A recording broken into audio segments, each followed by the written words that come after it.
bringing hope and make you feel alright. Rainbow, the promise, the future, and life. Let the light that's within me shine to the whole world, whole world. Light, let the dawn of a new day bring understanding and love. Disciple Nation, I see you. You're the first to join in, I think. I hope you're good. Inside,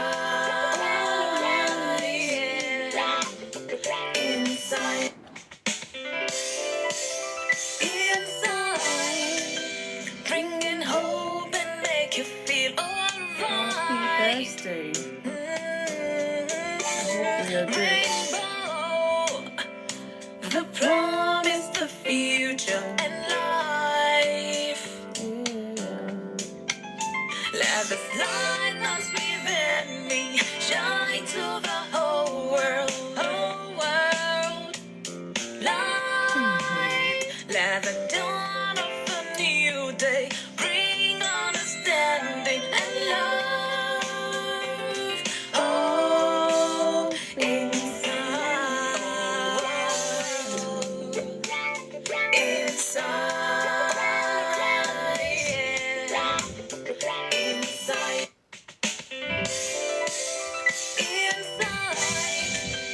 I see you through. I hope you're good. Oh, it's going to create a bit of problem. Chef Oladun or Chef Oladuni, I hope. Yeah, Chef Oladuni. I hope you're good. It's going to be a challenge. I didn't think of this.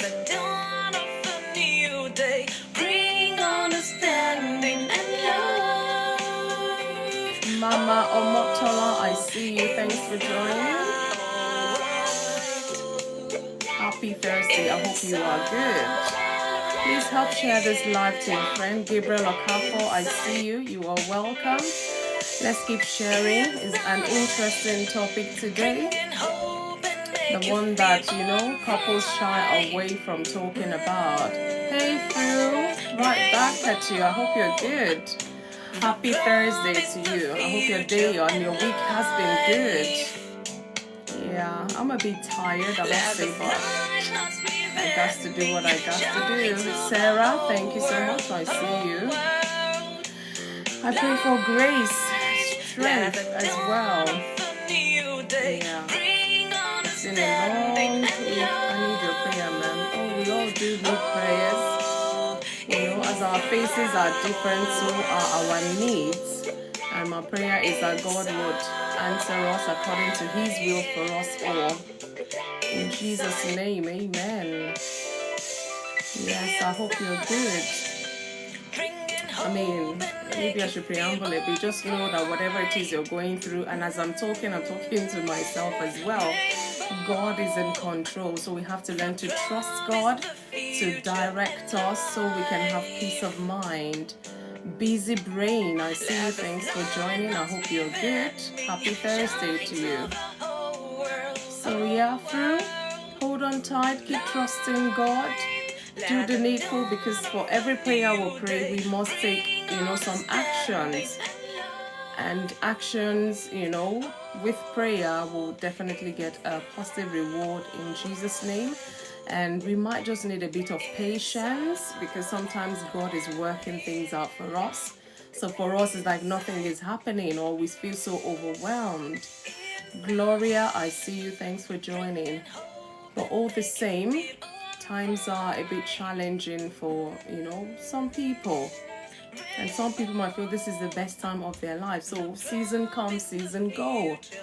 But whichever way, we have to learn to keep trusting God, no matter what. Never give up. And if you don't believe in God, you have something called intuition in you.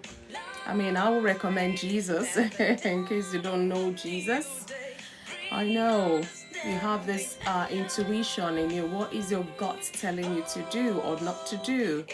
So sometimes you have to listen to that inner spirit, inner person to guide you.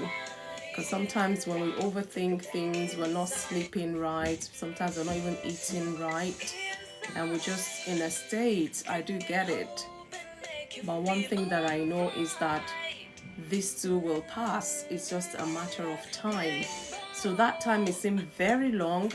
It depends on what you're doing with the time. Are you just wallowing or you're throwing pity party? You know, be positive in your thinking. Be positive in the things you engage in. Because issues could be quite overwhelming. Thank you so much, Blue Sea. I see you. Cool J, I see you. Thanks for joining, guys. I'm just preambling, so to say. Just trying to encourage us out there. Yeah, every economy right now is going through a lot. Oluwadamilare, I see you. Thanks for joining. Don Tico, love you or welcome. Good evening. Good evening to you, Oluwadamilare. God bless you. Thanks for joining us here on Insight with FunmiRoyal this beautiful Thursday. The day the Lord has made, indeed we have to rejoice and be glad in it. Yes, yes indeed. God has been good. The fact that we woke up today, sorry, kind of network error. I couldn't able to hear fully. Can you please repeat what you advised me? Through. Oh, okay.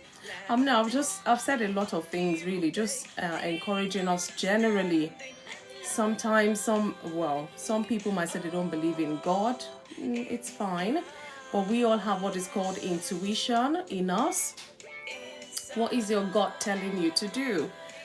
Is it telling you to panic some more, or is it telling you to calm down and trust that things will work itself out, providing you are putting in the right actions, whatever it is you're going through? I'm just talking generally.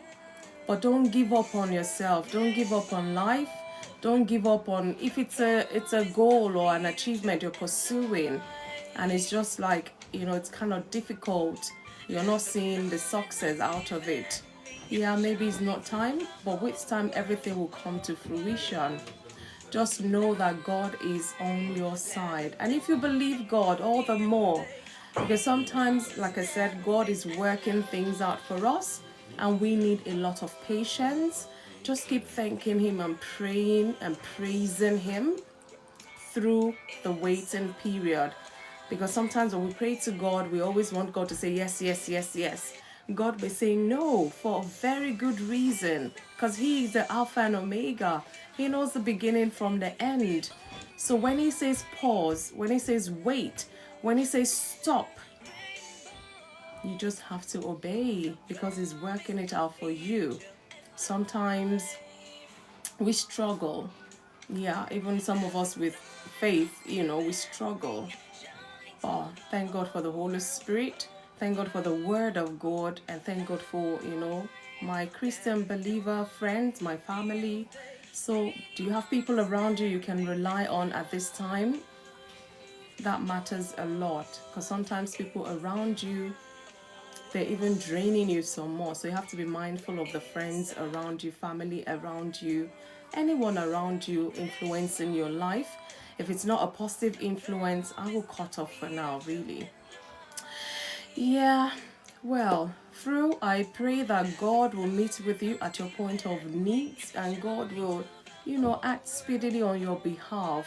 You will not lose anything. You will gain some more even. Be hopeful, trust in God, trust in His Word, and be patient as well. And know that everything will work out together for your good. So on that note, once again, I want to say welcome, good evening, good day, good morning, wherever you're joining me from. Welcome to Insight with FunmiRoyal today. Another day. Oh my God, I can't believe the weekend is here. Yay. I'm so happy. I'm always happy on Thursday. No matter how tired I am, I'm always happy because tomorrow is Friday. One more day of work. Well, technically. And then you can rest and let your hair down. Oh, I don't even have work on Monday. Yay. So, oh, thank you, Luadamilari, for liking the live. Guys, thank you so much. Please invite your friends, your married friends, your friends that are engaged, the ones that are talking marriage, relationship talks. Invite them over. Let us talk about this crucial topic today. You may wonder, I mean, if you're a regular here, you find out that these topics that we bring every, well, week in, week out, they are somewhat deep topics. And the reason, like I always say to whoever cares to listen, is that I'm on assignment here on TikTok. I'm not here for fun. If I was twerking, I bet there'll be thousands of people here already, but I'm not twerking. No, I'm not. I'm talking about deep talks, deep issues of life that affect husbands and wives in their marriage relationship. The rate of divorce in our society is really appalling, I'm telling you. And if we all fold our arms and just sit and watch, who is to teach us the right way? Who is to teach us the best thing to do in that marriage relationship? And some people, it could be because of their upbringing, a lot of issues, baggages they bring into that marriage relationship. Fine, no doubt they're in love, but you find out that issues of life, they don't know how to deal with it. And instead of dealing with those challenges, they deal with each other. And after a while, resentment comes in and they feel, trifled. They feel they can't breathe. It's like, go your way, I go my way. But what are the odds? What are the chances that if you break up this marriage and you go into another marriage, what are the chances of that marriage surviving as well? So why not let's sit down and look inward. Let us look inward and check ourselves. What am I bringing to this relationship that is making it not go the right way? What is my spouse bringing into this relationship that makes it so hard to enjoy? We need to sit and talk about it. If I come here and talk about joys, only joys of marriage, joys of, how do we tackle the issues we're facing? So hence today's topic is heartaches in marriage. Trust me, they do happen. They happen constantly, all the time, some of the time. Some may not even be there yet. Are you having heartaches in your marriage? What do you think is the root cause of it? Have you even thought about it? Or you're just thinking the way out is just to divorce? Not always, divorce is not always a solution. And one thing is, God will not create an institution called marriage for people to just dabble and dabble out, dabble in and dabble out. No. And I always say here, if we are not enjoying the goodness of marriage, it means we are not doing what we are meant to do in that marriage. So we need to check ourselves. We need to self-reflect. What am I bringing on board that is not making this marriage enjoyable?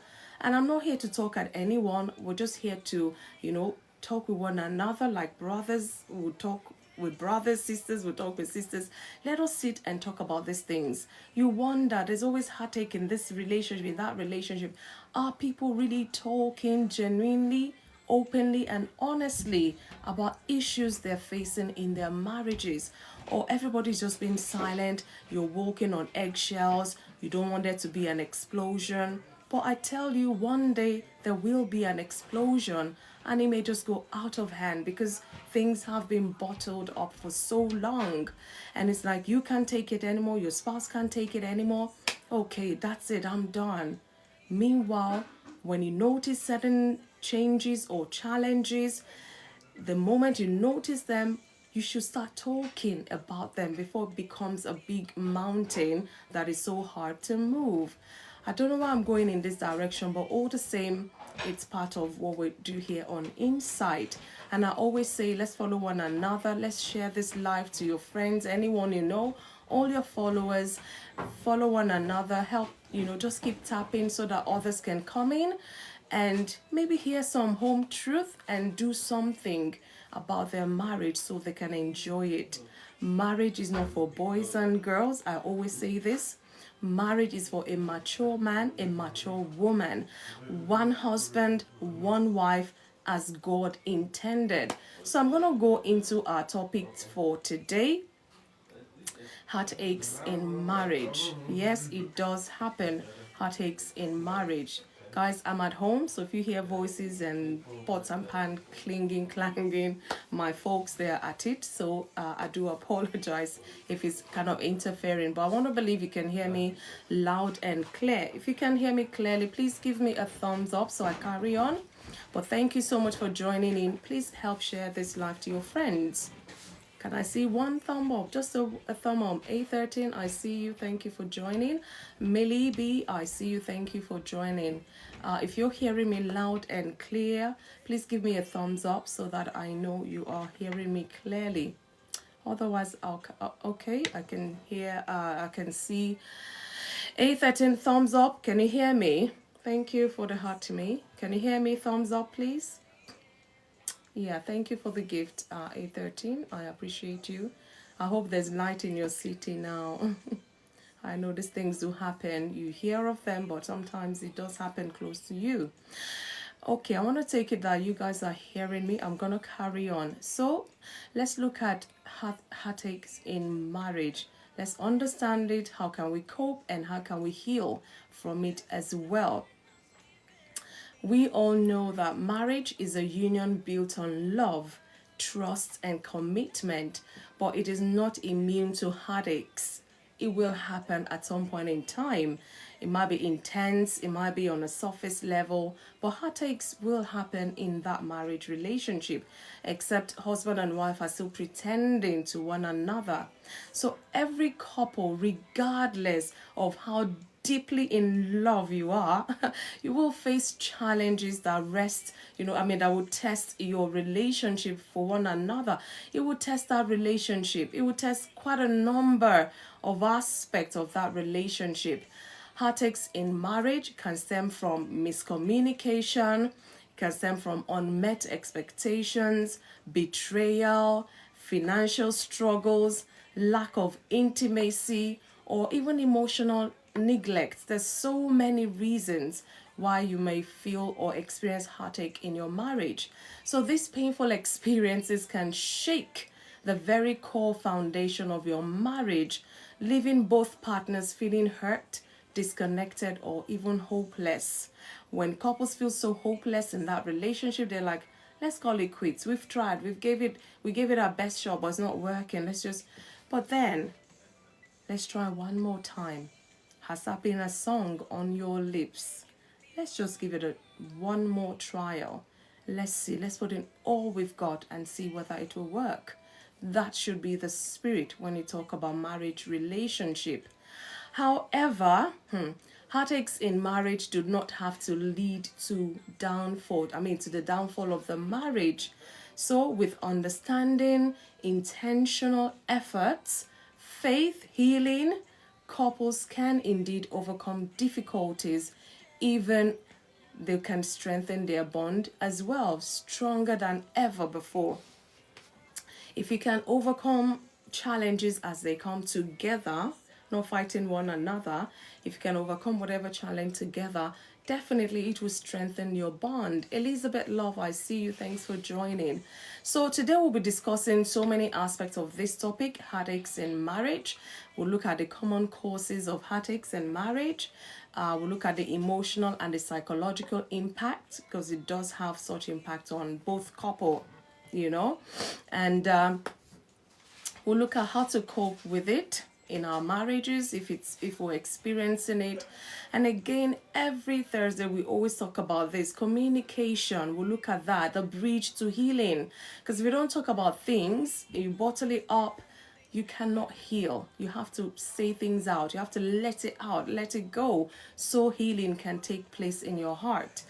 If you're the one that is going through the heartaches, if you're the perpetrator, whichever way, there has to be healing for that marriage to thrive and survive.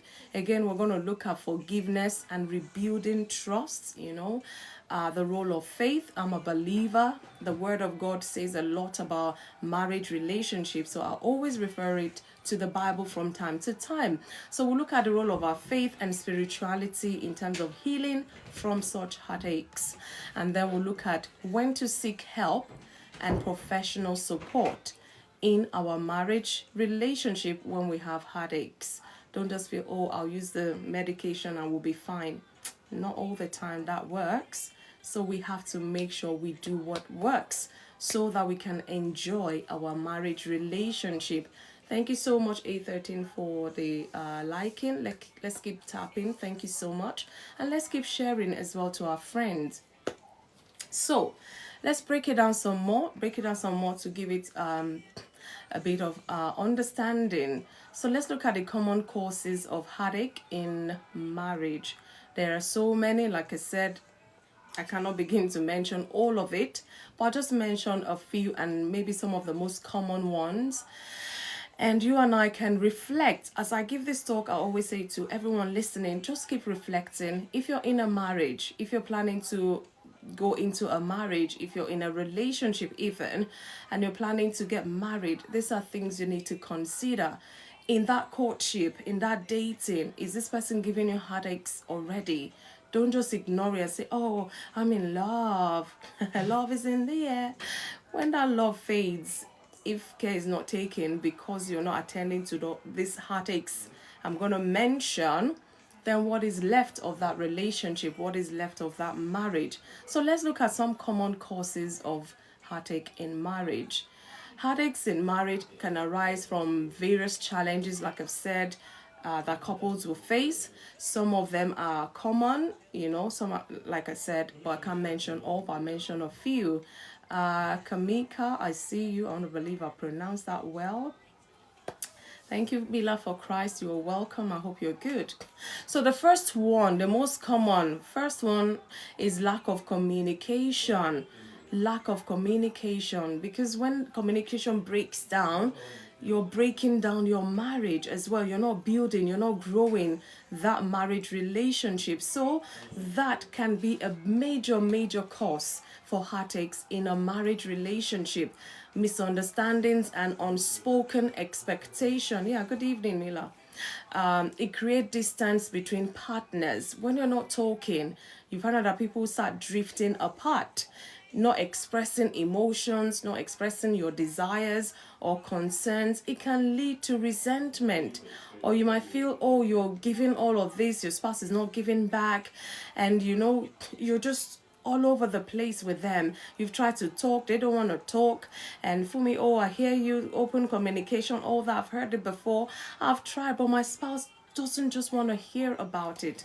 That's when, for me as a believer, I know to pray some more so that God will open their heart, turn that heart of stone to a heart of flesh, so they can hear. God can touch their heart. They can see the emotions you're expressing. They can also see and understand your desire that you're expressing, your concerns, because otherwise that resentment will just keep building up, and this is not going to help your relationship, would it? No.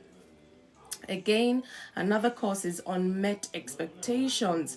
When a spouse feels ignored, unappreciated, unsupported, they may experience deep emotional pain, because some people, they believe their spouse is their best friend, so they're not out there looking for another best friend, and I want to believe as my best friend, all of these things I should be able to share with you, my feelings, my thoughts, how I feel, whether you're supporting me. I should be able to say to you, I don't feel your support. Thank you so much, Kenneth Peter, for the heart me. Thank you so much. I hope you're good.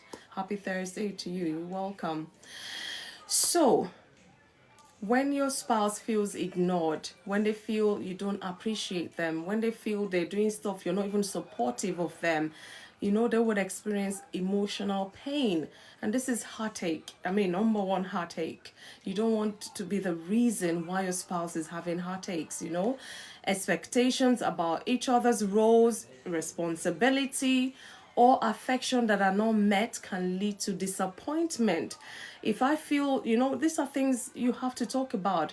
What is your role as the wife in that relationship? What is my role as a wife? What is my husband's role as a husband in that relationship?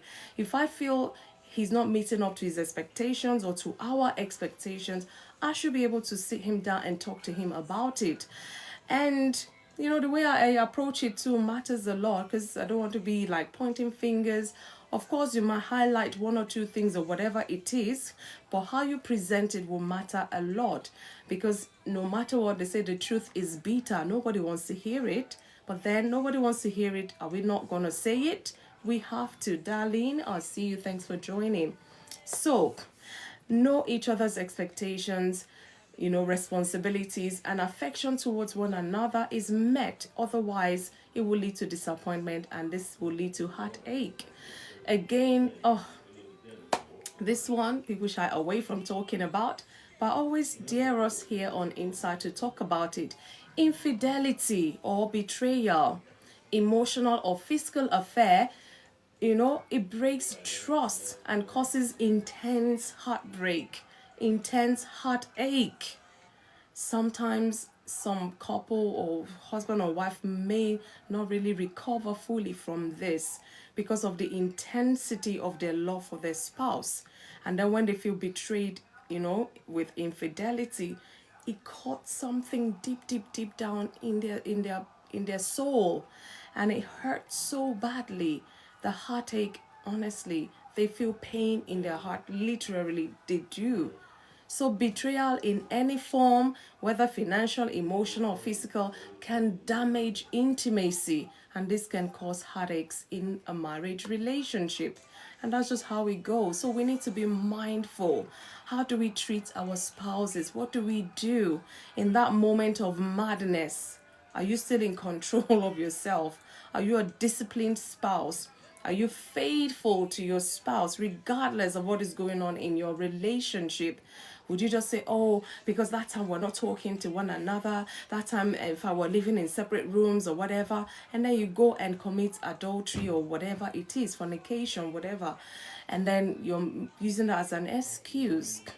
Come rain, come shine, are you together? Can your spouse still trust you that regardless of the fact that we're not on talking terms right now, can I still trust you that you are still faithful to me? Because these things, we need to talk about it. And if you're not sure, ask your spouse. The most they will shout and yell or whatever, at least you've asked the question, are you faithful to me? Because I know few months now, we've had issues. Have you been faithful to me? Especially when you have, some sort of feeling, or you've seen one or two things giving you some assumptions. You don't want to sit there and assume things. Face it head front and ask questions. And if you're wrong, right, whichever way, either you apologize or you walk it out from then on, whatever the response is from your spouse. Again, another cause of heartache in marriage is financial struggles. Money issues can cause stress. It can cause spouses to start blaming one another. It will bring up arguments, disagreements on spending habits, maybe savings or financial priorities can create tension if not properly addressed. And this tension will give you big heartache in that marriage. So again, it comes back to that communication. You have to talk about things. If your spouse feels you're overspending or you have a terrible spending habit, they will be the one to tell you, because you're the only two in that relationship. Somebody, a stranger from outside, will not come and tell you, oh, your spending habit is bad. Who else would tell you if not your spouse? So don't fight them. Listen and make amends, and that way you will stop all the heartaches and enjoy your marriage relationship, really. So we have to really think about things through before we act, before we speak, before we do anything with our spouse, all the time, not some of the time, or when you feel like. Even if you're not on talking terms and you want to make some big decisions, if you have to text them or email them, as long as they are aware, because these things will cause heartaches when they eventually find out, and they find out that they were not in the know. You've kept things away from them just because you're not talking at the moment, and all of that is not going to help build any strong relationship, trust me. Rather, it's going to pull you apart some more. So be mindful. Again, lack of affection and intimacy. A marriage without emotional or physical intimacy, this can lead to feelings of rejection. And imagine if I was just on a hangout and we're talking about this infidelity from women mostly, and I'm like, sometimes you feel rejected by your spouse, and then this colleague at work who's always checking up on you, asking questions, are you okay, have you eaten? And you're almost wondering, this is what your spouse is supposed to do, but here's a stranger doing it. And before you realize, you start attaching to this person in an emotional way, in a physical way. They give you hugs to calm you down. They give you hugs because you're sad. And before you know, hugs lead to kisses. Kisses lead to the other room, as my people will say. And before you know, the deed is done. We don't want to get to that level. And that's what we're talking about this on Insight tonight, especially tonight. Lack of affection and intimacy can cause heartaches in a relationship. Couples drift apart when they stop showing love, when they stop showing appreciation. I know sometimes, you get on each other's nerves, and all of these things for a season or moment can cease. You're not even saying I love you anymore because they're pissing you off right now and all of that. But you know that this can only last for so long. At some point, you have to come together and sort out whatever the conflict is, whatever the disagreement is. You have to still sit and talk about it. Otherwise, where do you go from there? Again, another cause of heartaches. This one is very dramatic. In-laws and external influences, especially in-laws. Conflicts with in-laws. They try to pull husband and wife apart. This family, the wife's family will support the wife's family. The husband's family will support the husband. God helping you, you have equal number of family members supporting you. It's like a wrestling match, Bagam, the match between husband A and wife B. And then the supporters club, the in-laws and, family members cheering, go wifey, go wifey, go husband. And they're cheering you on. Your head is swelling, and you've forgotten the fact that you said I do to this person. You said I love you, come rain come shine, I'm gonna be there. And they're cheering you. Your head is swelling. You want to fight your spouse just because this family in-laws, external influences are influencing you to fight this one person that you should be doing life with. Let's tread with caution and be careful. The moment you allow in-laws to really interfere in your marriage as such, they will never stop. The only time they might stop is when you stop them. Otherwise, I don't know how you want to do away with heartaches in your marriage. And sometimes, God helping you, your own family are even supporting your spouse's family. Hey, and it's like you against every family member, your own and your spouse as well. And it's like, hey, how can you win this heartache? You will feel all alone. You will not be able to understand why your own family is not even fighting your corner in this conflict or whatever it is. But, should that be the case? If the in-laws cannot sit you both down and talk sense into you, how to build your relationship, that is tough. If they're the ones coming to cheer one against the other, there's a big problem. And there'll be big heartaches in that relationship. So, conflicts with in-laws, family interference, or societal expectations can cause strain and can cause heartache in that marriage relationship. If one partner feels unsupported or pressured, it can lead to deep emotional wound, to the point that I've heard cases where husband and wife's situation has caused wife's siblings not to talk to them again. They don't want to have anything to do with them again. As long as you're with this your husband, as long as you're with this your wife, we don't want to have anything to do with you, giving you ultimatums. It's not fair, is it?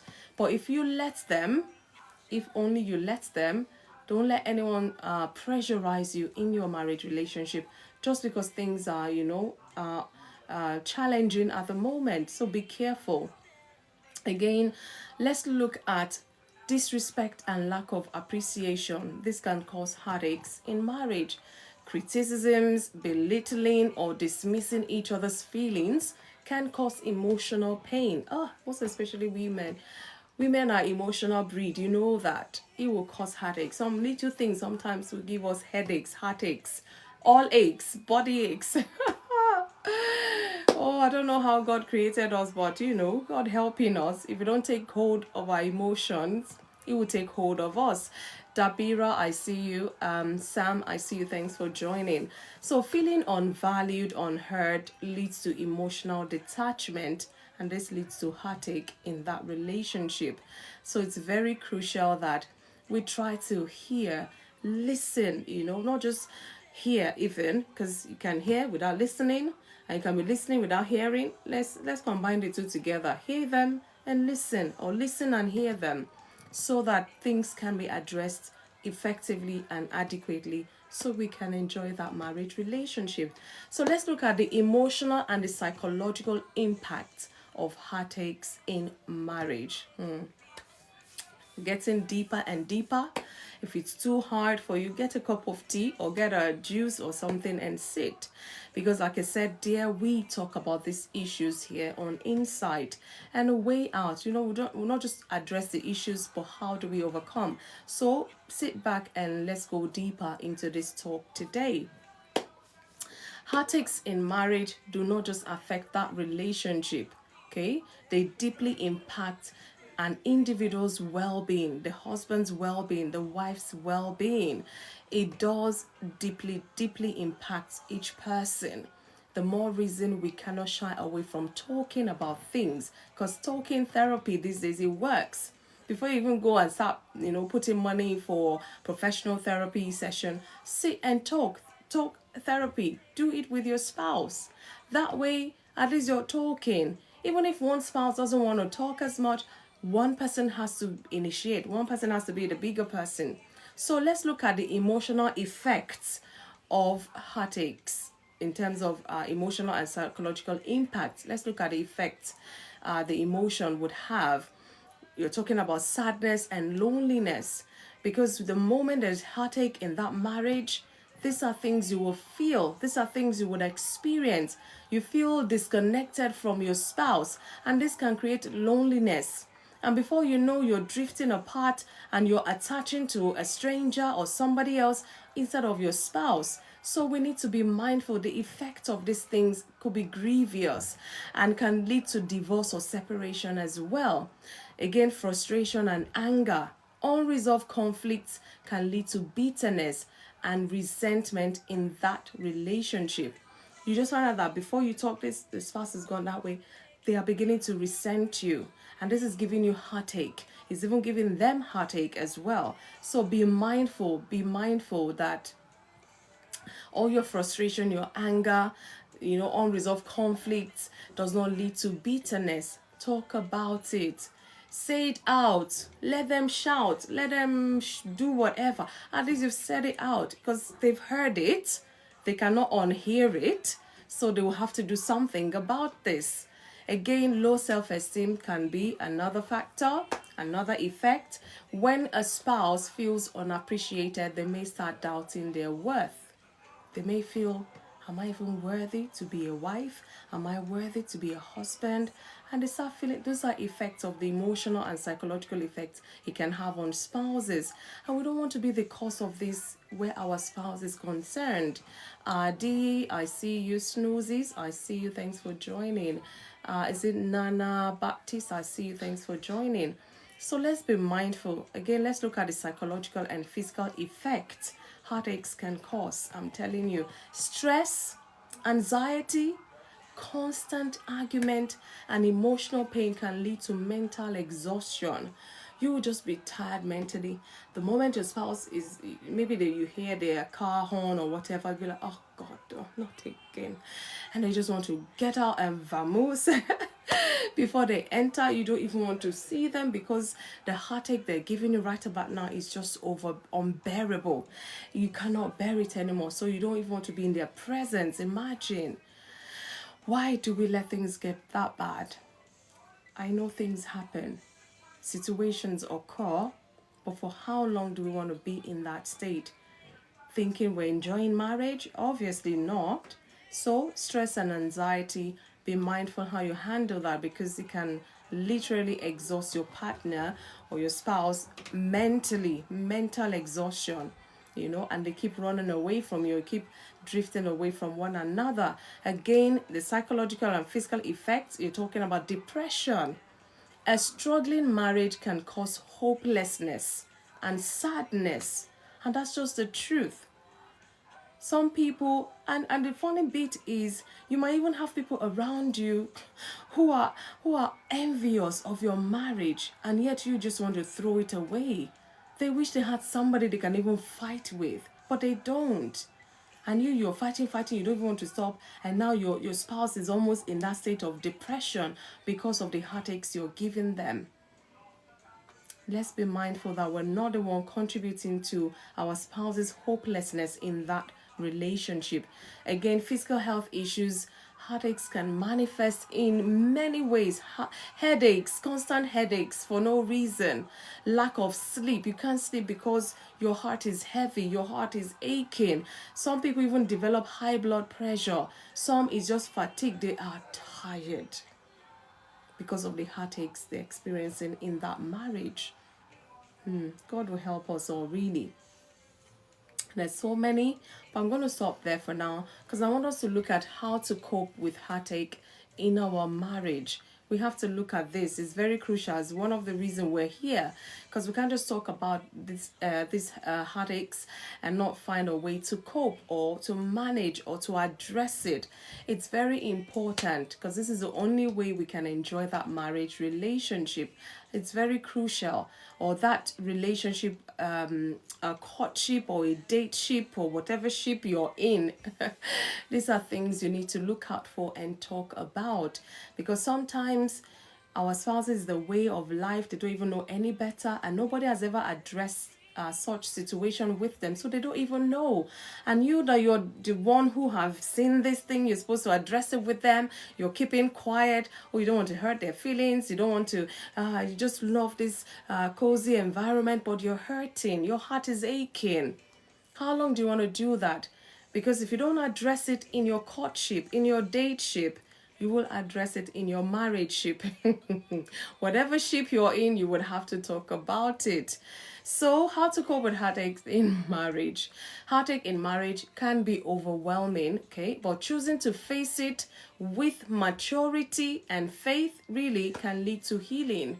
So, it's not the end of that marriage. It shouldn't be the end of that marriage.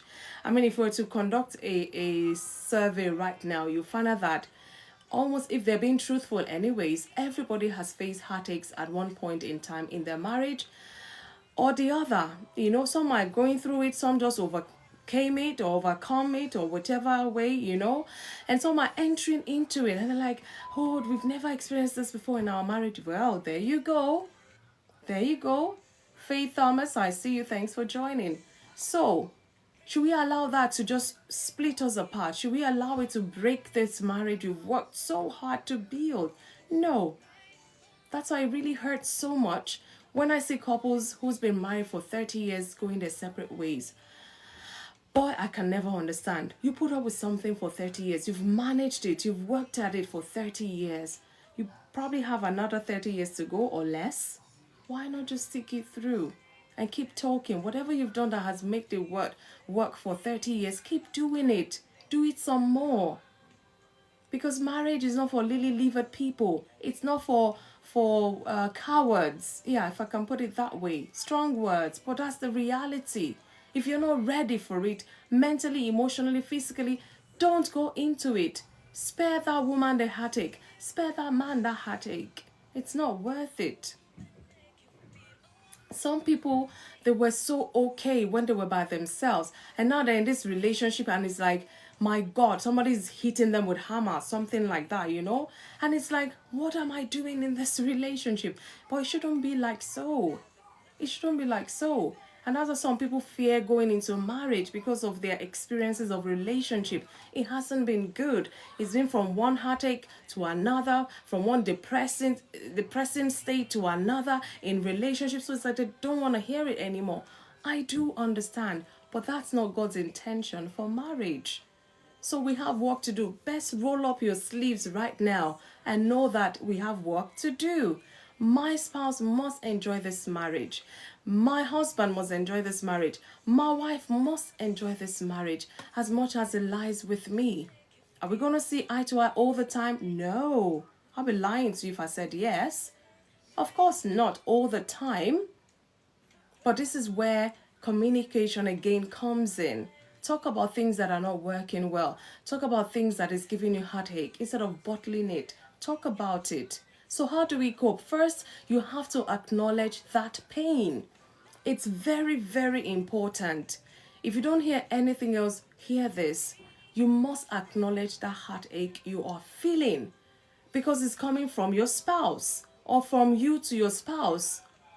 You need to address it. You need to know that this pain I'm feeling is because of whatever. Because otherwise, what is the solution you're looking for? It's very crucial. So do not suppress emotions. Recognize and process them. That is the way forward. We're talking about how to cope with heartaches. These are ways, either you're practical about things, you're in denial about things, you're not finding solution. So acknowledge that pain you're feeling.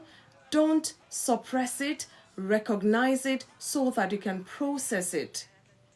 Accept that marriage is a journey with both joys and struggles. Have I had joys with my husband in my marriage? Oh yes, 26 years, yes. Have I had struggles? My, oh my, we have struggles as well.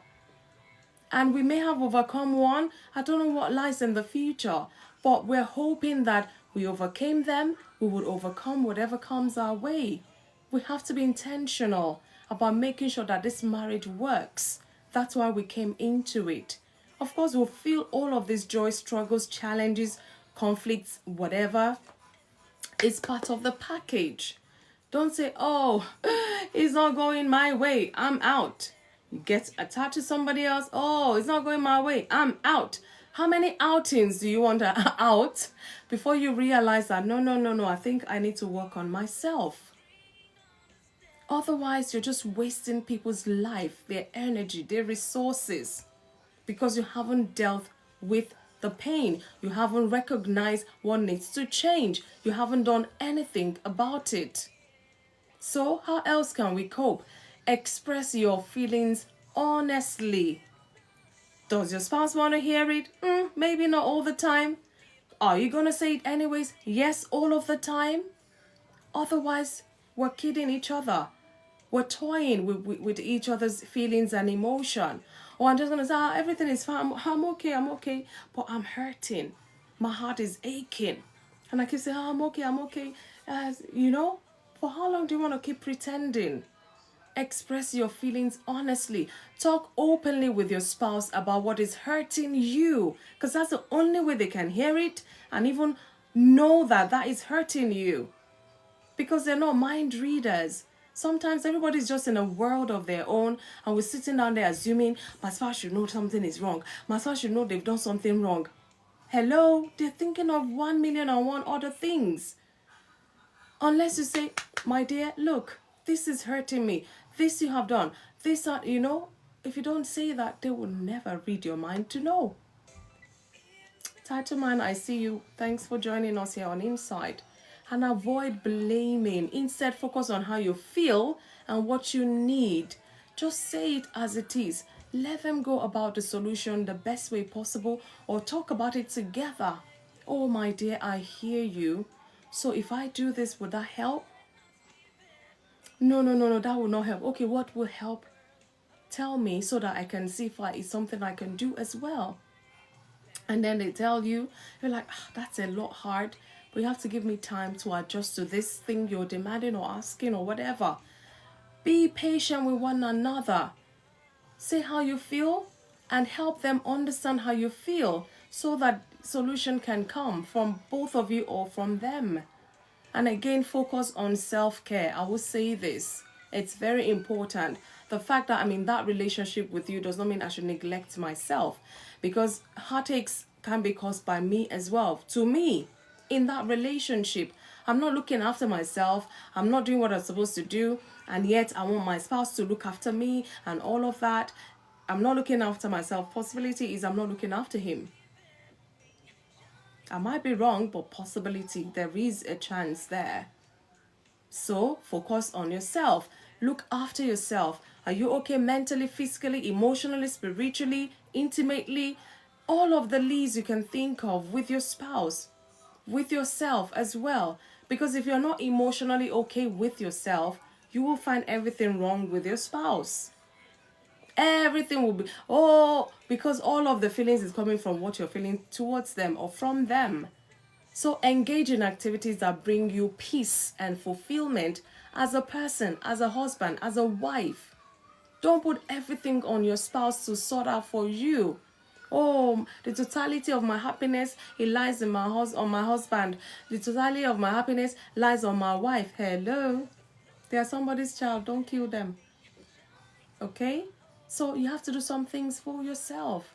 Otherwise, that heartache is going to be, it's going to feel like it's bigger than what it is. Joy, I see you. Thanks for joining. Surround yourself again with supportive friends, mentors, and faith-based community. They would help. Anything that would help, as long as it's a positive thing. Who are you surrounded with? If you're having heartaches in your relationship right now, who is that person you talk to? Yeah, I know as a believer, you talk to God, you pray, Lord help you and all of that. But who are those supportive people within your circle that you can call anytime, any day if you needed to offload?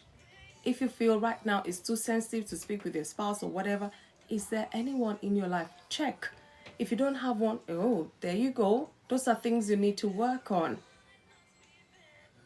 And again, sometimes if you go to a Bible-believing church, there's help available in the church, but we need to be careful as well, because I will say this, there has to be a balance to everything, because we've heard of some churches even breaking up marriages instead of helping the marriages. So you have to be careful.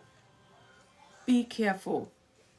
Avoid unhealthy coping mechanisms. It's not going to help. Do not resort to silent treatment.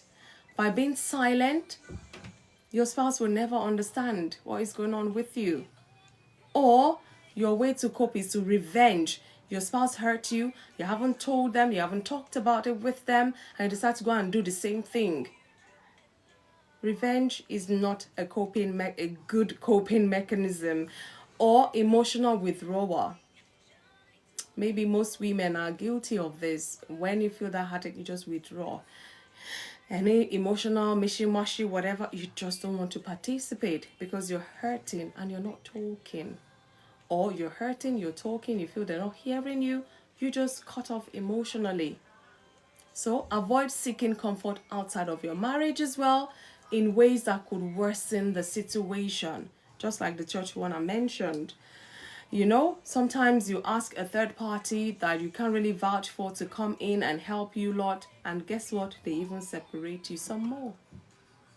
So let's be mindful.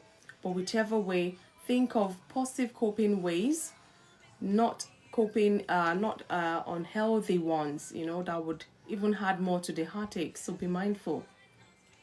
I'm rushing now. I have to rush because of time. Again, I want to talk about communication, the bridge to healing. Communication will bring about healing. So you cannot do silent treatment.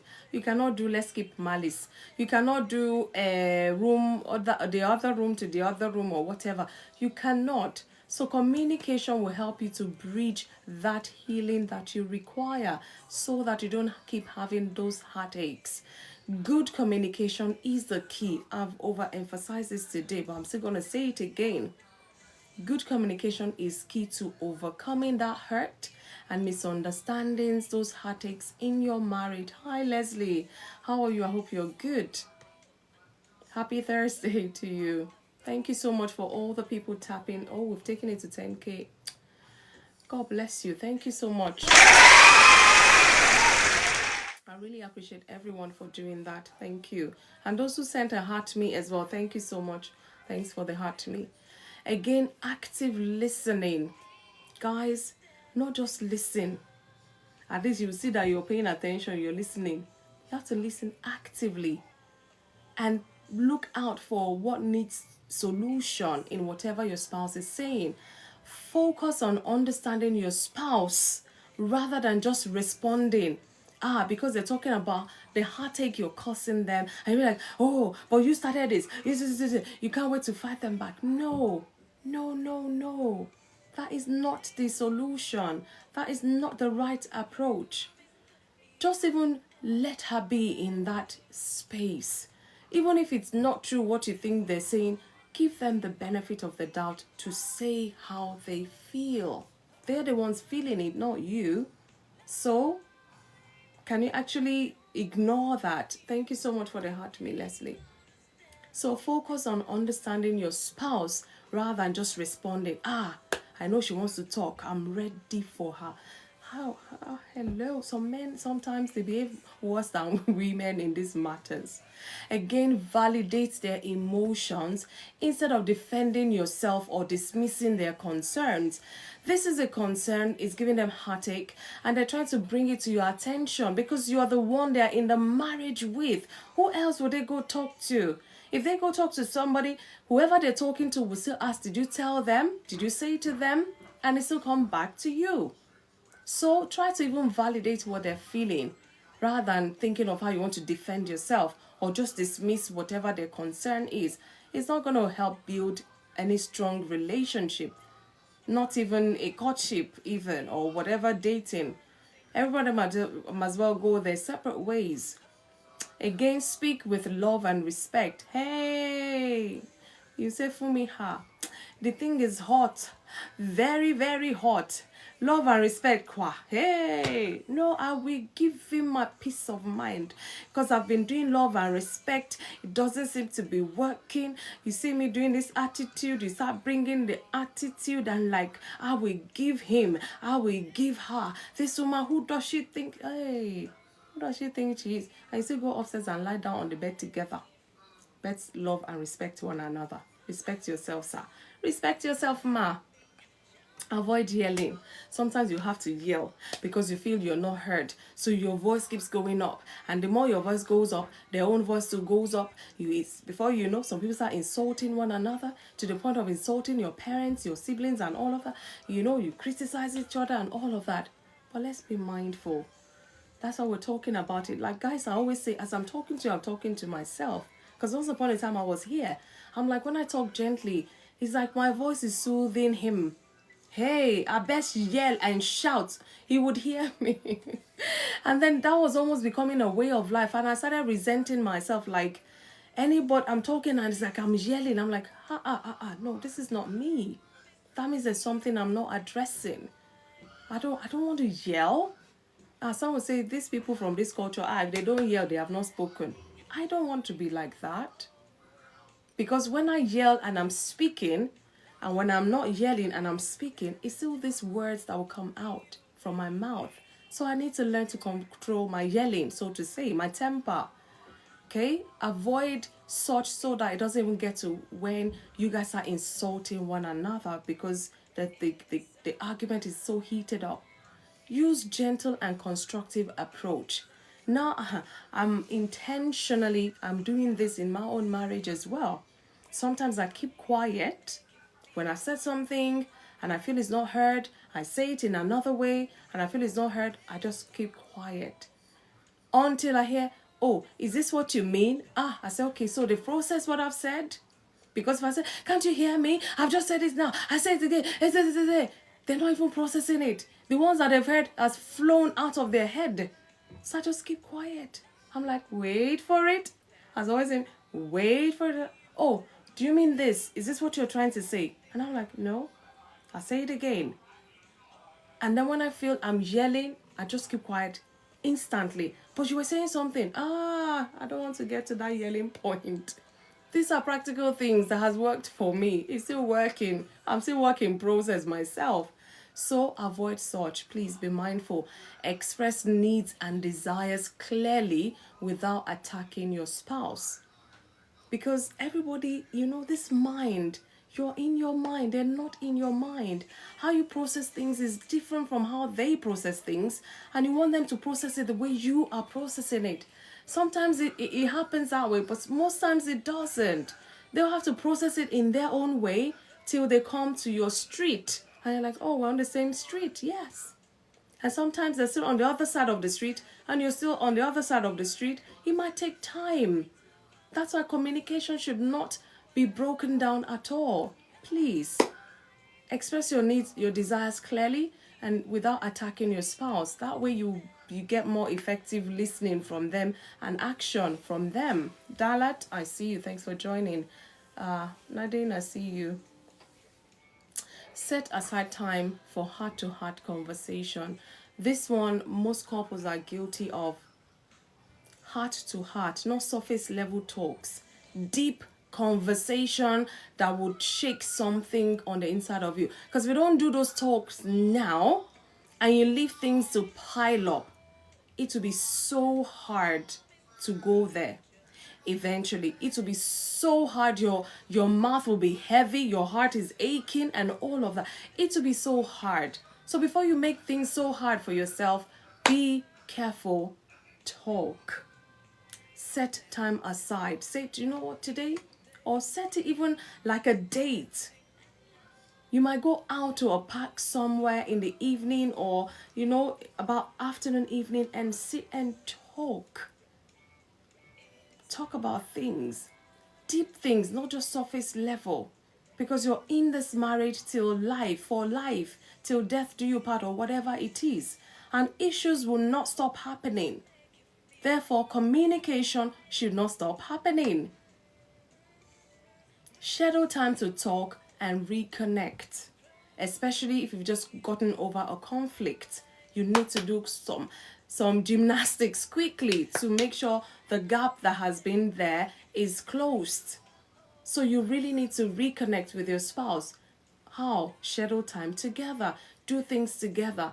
Even if you're still feeling somewhat or whatever, just go. Your spouse asks you out on a date tonight and you're still saying, I'll think about it. I'll get back to you. Stop it already. I don't know. Stop it already. They say, let's go on a date. What time? When? Okay, I'll be ready. Guys, let's just let peace reign so we can enjoy this relationship. Please, I'm begging us. Vicky Heo, I see you. Make date nights. Pray together if you're believers. Find time to do a weekend getaway for no reason. Doesn't have to be on special occasion. Just go for 2 nights away from home, both of you together. Not somebody will go to the south and the other one will go to the east. We need time. And that's not the time I'm talking about. The most common one go to for me and my husband is movies. Go to. Go to. Oh yeah. Whether we plan for the movie or not, let's just go. We're going together. And then on the way, whether you like, we will talk. And then after that, do you want popcorn or you want sausage or whatever? You have to. You will talk. You want sausage, you want popcorn. Look at that, and she's doing shakara and all of that. Don't overanalyze. Leslie, you come and explain that to us. It's just what it is sometimes, in marriage. It's just sometimes a little action, it goes a long way and everybody's happy again. But the ego, the pride, you want popcorn, so you don't have to eat popcorn. You can even turn it to comic or comedy or whatever and laugh. I love to laugh. My husband, one thing, when he's stressed like this, once I see my husband watching comedy, whether Nigerian comedy or whatever, I know, hey, this one is stressed again. My best journey, I start laughing. Even if I'm not in the mood to laugh, you best laugh. Because that kind of cheers him up. You need to know your spouse. What works for them, how you can reach your spouse is very crucial, very important. Again, I'm going to talk about this forgiveness and rebuilding trust because it's very crucial. Like I said, heartaches has happened. Where do we go from here? You have to learn to forgive and rebuild the trust again. Look, the number one person that should offend you, that they have a free ticket to still be in your life, is your spouse. It's your spouse. Mind you, I'll say this here, I'm not talking about domestic violence or abuse, okay? But we're talking about general issues of life that cause heartaches. Others, not that. Because when somebody is trying to, finish you like that, no. Such talks will not even be on here. That's not what I'm talking about. So forgiveness and rebuilding trust is very crucial. That's how you keep coping, you keep rebuilding, and you keep going. Before you know, you're counting 10 years. Before you know, you're counting 20 years. Before you know, same I have to do in my own relationship. When we started, I remember the 5th year anniversary. We went to Paris. Yeah, we went to Paris, and I remember the Eiffel Tower. I still have that picture hanging on my wall. You know, they gave us this fake cloth to wear. We were like the days of William Wilberforce, and I had to pose and all. 5 years. I remember the thoughts going on in my mind. I said, hey, 5 years with one man. Hey, so we can do it. And we're still okay, you know. Amazing. When you think back, now imagine me counting 26. Who born monkey banana, as my people would say. Imagine. I'm agreeing with you. When spouse mentioned date night, go rather analyze everything to go. Okay, I think there's something missing there, but yeah, I think I get what you're trying to say. Overanalyze. Oh, maybe they start asking you, where are you going? What's the place? Is it okay? Let's just go. What outfit do you want me to wear? Casual or sexy or whatever? Let's just go. If it's movie night, okay, casual. Let's just go and do the runs. Yeah, let's not overanalyze, because that can put somebody off. I'm trying to help us have a lovely night here, and you're just giving me all the question, third degree, da. Yeah, okay, I get you now. So let's not overanalyze. Even if it's somewhere you don't know, sometimes your spouse might even want to surprise you. I remember, I think I shared here before, after church, we're going home. I said to my husband, I need to get to Lakeside because I live close by there. I need to get to Lakeside. There's a place, I need to get to before they close and all. And he was asking, do you want to get something? I said, come, let's just go. He didn't know I had planned for him. And then, we were going, and it's like, it's faster if this is where you're going. I said, you don't even know where I'm going. Which way is faster? Let's just go on the elevator. We'll get there. And then when we got there, I was still looking, because it was the first time I went there, I liked the place. And the second time, I'm like, I'm sure it was up here. So we got there, and then I just dragged him, and we stood, because you have to stand on the queue to make your order. Then you go sit down, and then, get your whatever. He said, this woman. Because he was thinking, does she want to get a clothing item? Does she want to get, I guess he was thinking, but I didn't even say anything. I didn't even say we're going out for it. I said, let's just go. Let's just go. We won't be long. And then eventually we got our order, sat down, and he was saying, so this is, I said, yeah. Do you not like it? He likes it. Oh, there you go. So sometimes you might want to surprise your spouse. So quit with all the questions. If you ask one question and they're somewhat reluctant to say, you ask another one, they're somewhat just let it go. Maybe it's you and them. Follow them to wherever it is. Go along with them. Your spouse cannot, So anyways, maybe, yeah, we'll talk some more about that. But in other words, I'm saying that we should learn to forgive. How many times my husband have had to forgive me? How many times I've had to forgive him as well? And that's why we're still doing life together. Is it bed of roses all the time? Of course not. I'll be kidding. No. Forgiveness is one of the hardest yet most necessary steps in healing heartaches in marriage. Guys, if I don't forgive him, if he doesn't forgive me, I think we would have gone our separate ways ages ago. I'm telling you. Ages ago. I cannot talk, but I'm sure you get the message. Again, you need to understand forgiveness. Forgiveness is not just forgetting that pain, okay? It's choosing to release that resentment, because that's what's giving you that heartache. You're beginning to resent them because they're not doing something right, or they're doing something wrong, or whatever it is. But now you sat down and talked about it. They realize they're trying to make amends. You have to let it go and help them, so that you forget that pain, if possible. Not just forgiving them, letting go of the pain altogether, so that you can start putting love back into that heart instead of heartaches, instead of aches or resentment. It does not mean tolerating harmful behavior. So again, it doesn't mean that, but moving forward toward healing, because you want to heal from that heartache they've caused, or you have caused, or both of you have caused. You want to heal so that you can still enjoy that relationship. Again, steps to rebuilding trust. The offending spouse, this is very crucial. The offending spouse must take responsibility and make amends. And then the hurting spouse must choose to be open to reconciliation and healing. Some husbands have had to prostrate for their wives, but they're still not having it. Some have had to roll over, jump over the moon, the mountain. These women are still not having it. Some women too have knelt down and cooked the best meal and wore the best lingerie. These men too are not having it. Haba, Oga. Take it easy. Haba, madam. Take it easy. Be open to reconciliation because that's the only way forward. Patience also is key, and healing takes time. We all know this. Healing takes time. Don't rush your spouse. If you, after I begged you, I've said sorry, I've let it go. You're the one saying that. Let them be. Let them be, because it took a while. They went through that heartache for a season, and they have to, rebuild and all. It would take time as well. Don't just be shoving it down their throat. After I've begged you, what more do you want? This kind of talk is not going to help anything. In fact, it's going to make things worse. That means you're not respecting them. Give them the time to heal, and they will come back better and stronger and ready. One husband in Japan held his wife in unforgiveness for more than 2 decades. That man must be having heart problem for real.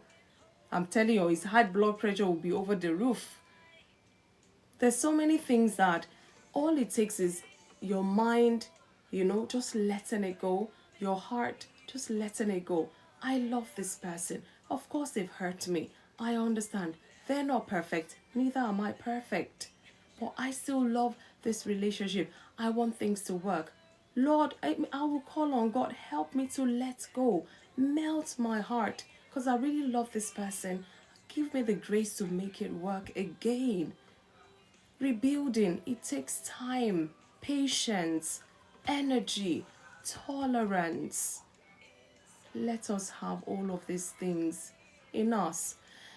I'm rounding up, guys. The role of faith and spirituality, like I said, I'm going to mention this in healing. Faith can strengthen a marriage and provide peace in times of heartache. Like I said, God created a marriage institution. When you're having issues, best run back to God. God, I'm in this institution you've created and I'm having issues. Where do I go from here? How do I do this? What do I do now? I'm telling you, ask God, the author and the creator of marriage. Pray for wisdom and strength to handle those marital challenges, those heartaches.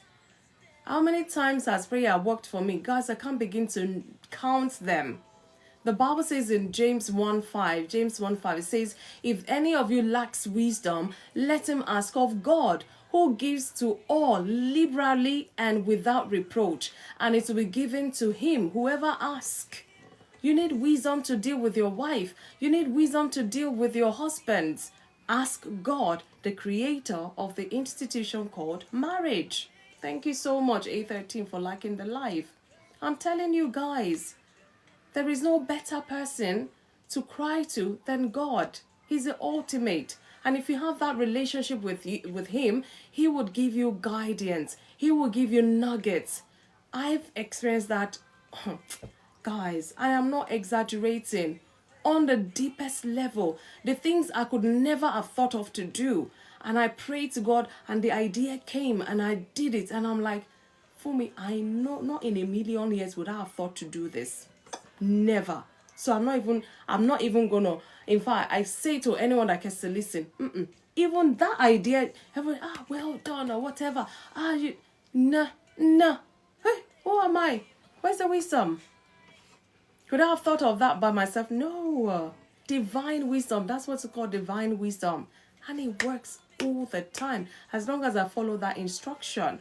Sometimes it's hard. Sometimes I've had to cry to follow those instructions. But it paid off in the end. So I know now not to joke with the connection that I have with the Holy Spirit when my marriage is concerned. Praying together as a couple, I would suggest that, is crucial. But if your spouse would not, it's not the end of the world. Pray your own prayer. Let them pray their prayer. I've heard so many times a family that prays together stays together. Bull. I don't want to say the all. You can imagine how infuriating that is to me. So if my spouse does not pray with me, that means we will not stay together. Is that what you're telling me with that statement? No. Don't put yourself in unnecessary bondage. Some spouse, They don't have that. Some spouse grew up to be a full-blown adult before they come to know God. So they don't have that upbringing of praying in the morning, devotion. It will take time to get there. And the man is not getting why they need to do this. Or the woman is not getting it. And you're like, we will not stay together if we don't pray together. Please, don't put yourself in some prisons of men's words. Be careful. Matthew 18:19 says, if two of you agree on earth concerning anything that they ask, it will be done for them by my Father in heaven. It's good, no doubt about it. When husband and wife pray together, it's good. Even when husband and wife pray together, that doesn't mean you shouldn't have your own prayer time as an individual, as a wife, as a husband. Of course, when you come together, you chase 10,000, but you still chase your 1,000 as well. So know these things. Don't put yourself in unnecessary bondage or start fighting your spouse and we must pray together. After all, we have the same God. No, stop it already. Stop it already. Otherwise, you're going to bring more heartaches in that marriage. Seek counseling from spiritual mentors. I mentioned that earlier. Make sure you trust them, because some spiritual mentors now, they break homes apart. They break husband, and I'm telling you, this is the reality we're faced with now. So be careful, tread carefully where your spiritual mentorship is coming from. Proverbs 11:14 says, where there is no counsel, the people fall. But in the multitude of counselors, there is safety. Multitude of counselors, there is safety. In that multitude, choose wisely who you want to be your spiritual mentor or spiritual counselor. Okay? Seeking guidance from pastors, marriage counselors, or trusted mentors can provide clarity. They've been there before. I'm here even in the most capacity that I've also experienced marriage to a level in life. And I can share. When I have clients, whether they're couple or single, sometimes I ask their permission. I can share one or two things to help you know that you're not in this alone. When husband and wife with children pray together, it chases away demons, of course. But you know that each person as a believer chases demons by themselves. That's why I say don't put yourself in bondage. But the more you come together, you will chase more. So it's up to you how you want to chase. Whether more or individual is up to you. Okay, let's seek guidance from pastors, marriage counselors and trusted mentors that can provide clarity. So you must know. Imagine somebody in a 15-year-old marriage having issues, having heartaches, and they now go to people who just got married 2 years ago to advise them. How does that sound? They must be that good in their 2 years marriage that they want to counsel you, who has been in there for 15 years. So that's what I'm saying. Don't be ridiculous with things like that. Say, but it's individual can also pray on their own. Of course, definitely. Thank you, Mila. I mean, before you get married, you have to develop prayer life for yourself. Pray for the spouse that is even yet to come into your life, And the fact that you're praying for them doesn't mean when they come, they will want to pray with you or they'll pray with you straight away. Some people are so sensitive about spiritual stuff. It will take time before they build that confidence or trust to pray with you, because they don't joke with their spiritual life. And you have to understand that. Yeah, Debbie Gazim, I see you. Good evening. So we need to know when to seek professional help. To seek help or support is very important. Some marital heartaches may require external support to prevent further damage. And that's just how some goes. Okay, when to seek counseling. When conflicts remain unresolved despite all efforts from you, the husband, from you, the wife. If emotional pain is leading to depression or affecting your daily life, seek help, external help. If trust is severely broken and reconciliation is so difficult, seek external positive help. Positive external help, whichever way. Make sure it's positive anyways. Seeking therapy or marriage counseling. Professional counseling can help couples develop healthy relationship, healthy communication, conflict resolution skills as well.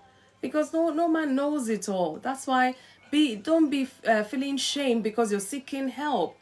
I don't know why people feel shame when they seek counseling. It's just ridiculous.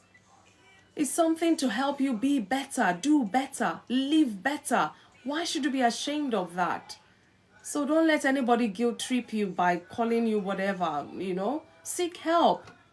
Seek help for yourself. Even if your spouse doesn't want to go to marriage counseling or whatever, still seek help. At least one person is getting the help. Seeking wise counsel does not mean failure at all. It is a step towards restoration, and if it's needed, please go ahead and do that for the sake of your marriage and the people around you as well.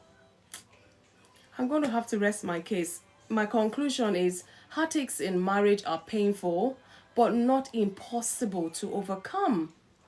Definitely not impossible to overcome. Through communication, forgiveness, your faith, effort, patience, tolerance, all of these things, couple can heal and even emerge stronger. If you're ashamed, close your eyes and go for the cancer. I'm telling you, thank you. Put in the effort, because it's going to take a lot of effort. It takes effort anyways. Imagine breaking all of those efforts. It will take extra effort to rebuild again. So I'm just going to recap quickly if you've missed, because I know some are joining in between in there. Every marriage faces challenges, but healing is possible as well, as long as you're willing to make it work. Of course, they've hurt you. Can you move past it? Of course you can, only if you choose to.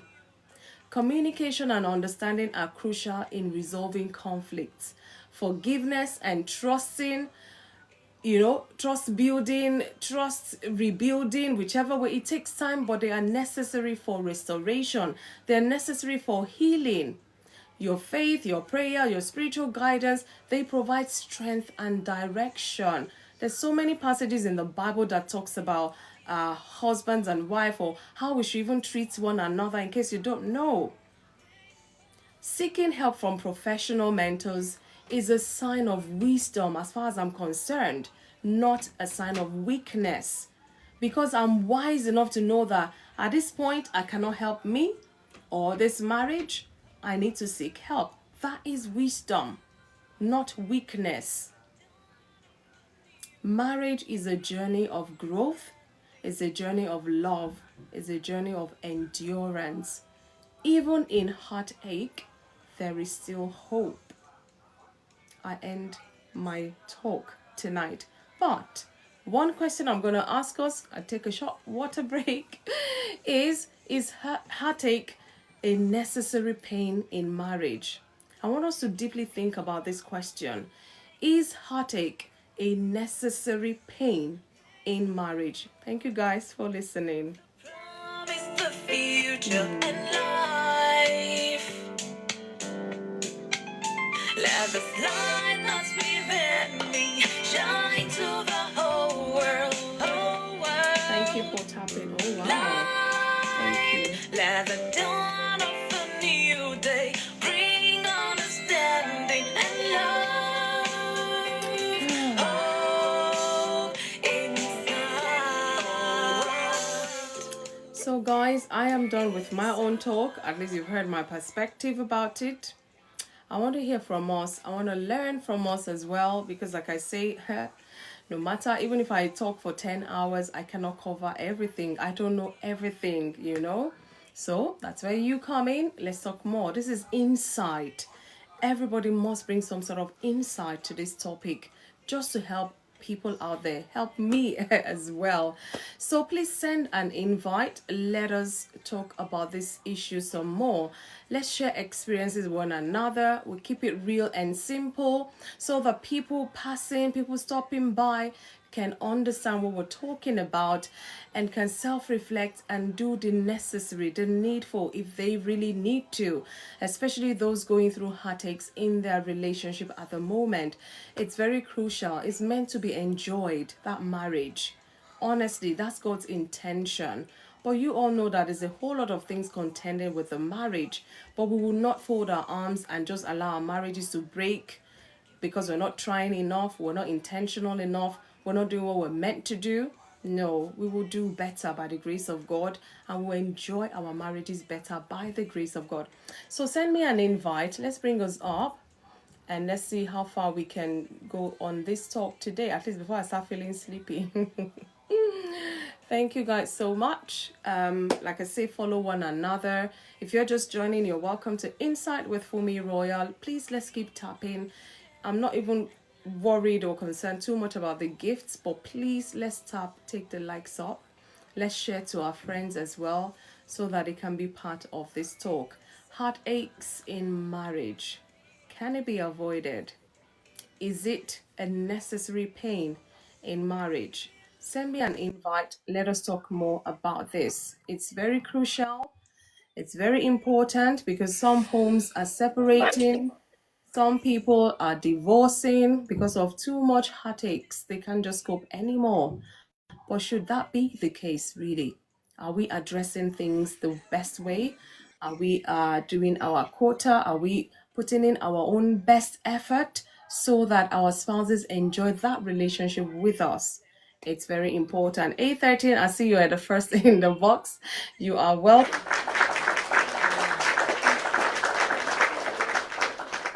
Leslie, you know, A13 is here to give us moral support as usual, and I always appreciate him for that. God bless you, A13. So, Leslie, you're the first. Maybe by the time we start talking, other people will send in their invite. Let us talk some more. Or otherwise, I want to believe I've covered quite a handful of it.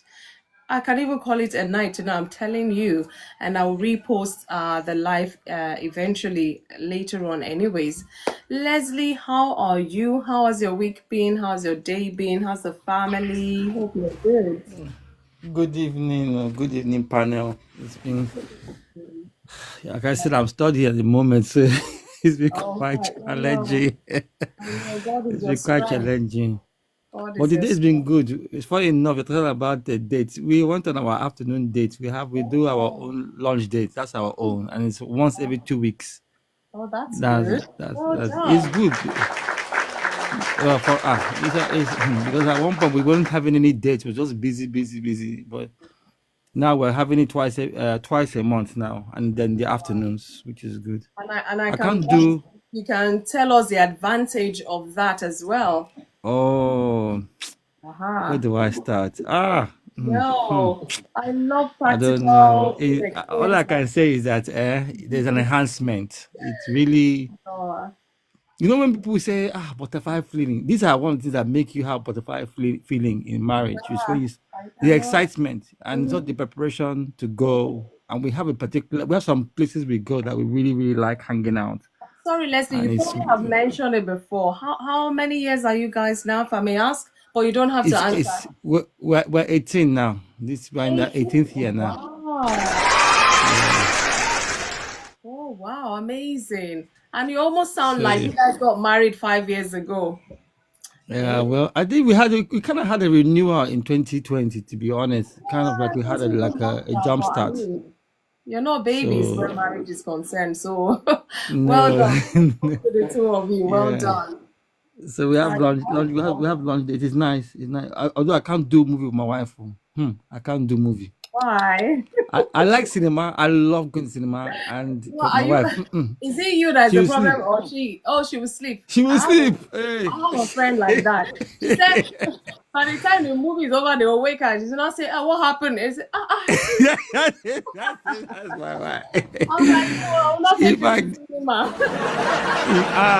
imagine cinema. It's almost like you might as well send her to It's bedroom. Just therapeutic for her. She just switched off. hey. So she I won't guess. say no. She will never say no. But you know that when she gets there, Oh my I'm God. coming to sleep. Buy her popcorn. Buy her the biggest popcorn so she'll be chewing. Ah, no, that one, leave that one. I get it. So yeah. So lunch dates are good for us. Lunch dates is good for us. Yes. How to get married? It's not. I mean, it's not something one looks for, but I think because we are all coming into mind with our own perspective, our own issues, it's almost unavoidable. I think if you're going to get to, there's a forging, and the forging is not fun when you're going through it. There's some heated times, because you're going to have to, you if you're going to be really get to a place where you're going to get deeply onto the other level of where you are really sound with each other, you're going to go through something, because sometimes, uncovering some certain issues, it's gonna it's gonna be some level of conflict. And I don't care how much training you do, you're going to experience some very tough, because you're both coming to, you're not seeing certain things, some things you're going to go through challenges for. So the heartache is unavoidable, unfortunately. But the good news, and this is the grace of God, and this is why I really believe that it's so important that if you are someone who has faith in God, when it comes to marriage, really take it seriously. Don't play with it. Is be patient to see things through.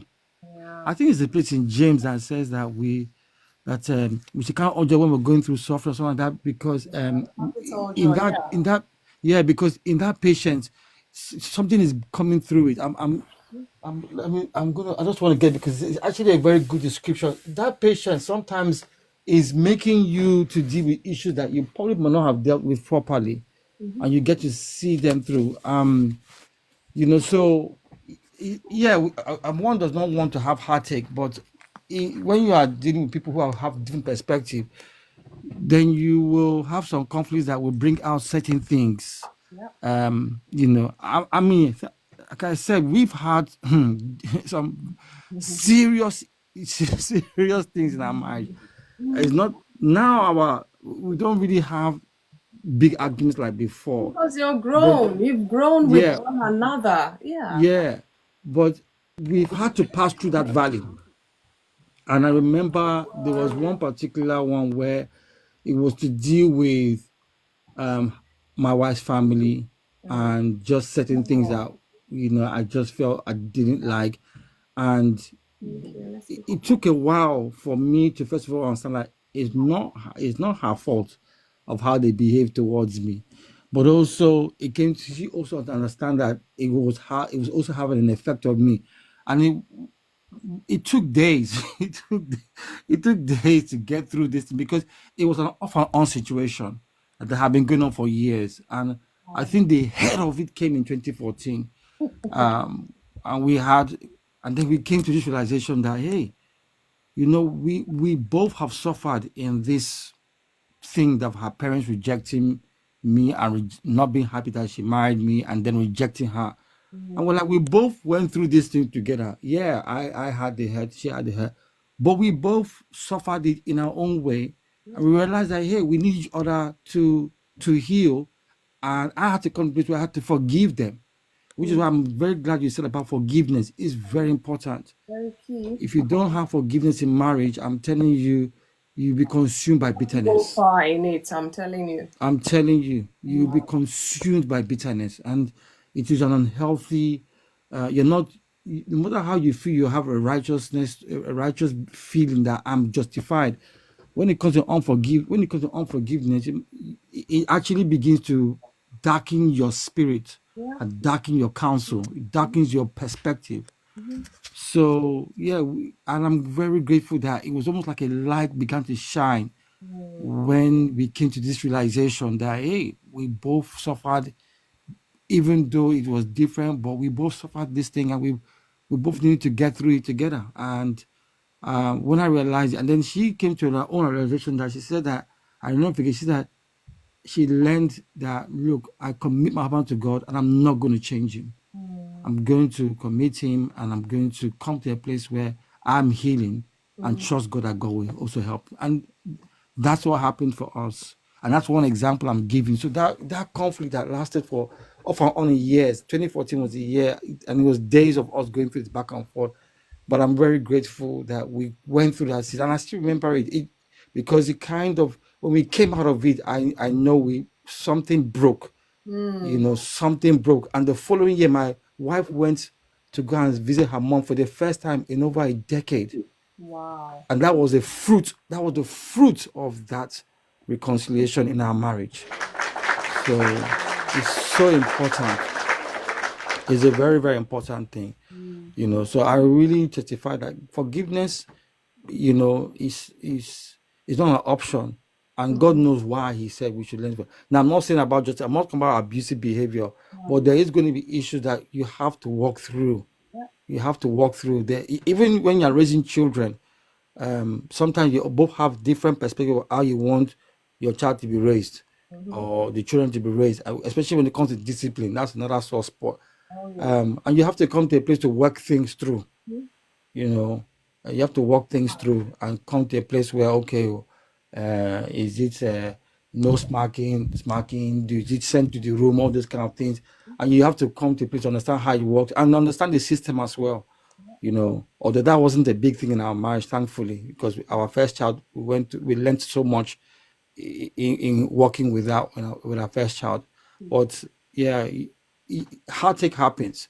I think the beauty of it is that you can be healed, and part of that is forgiveness and getting to love each other and working through things.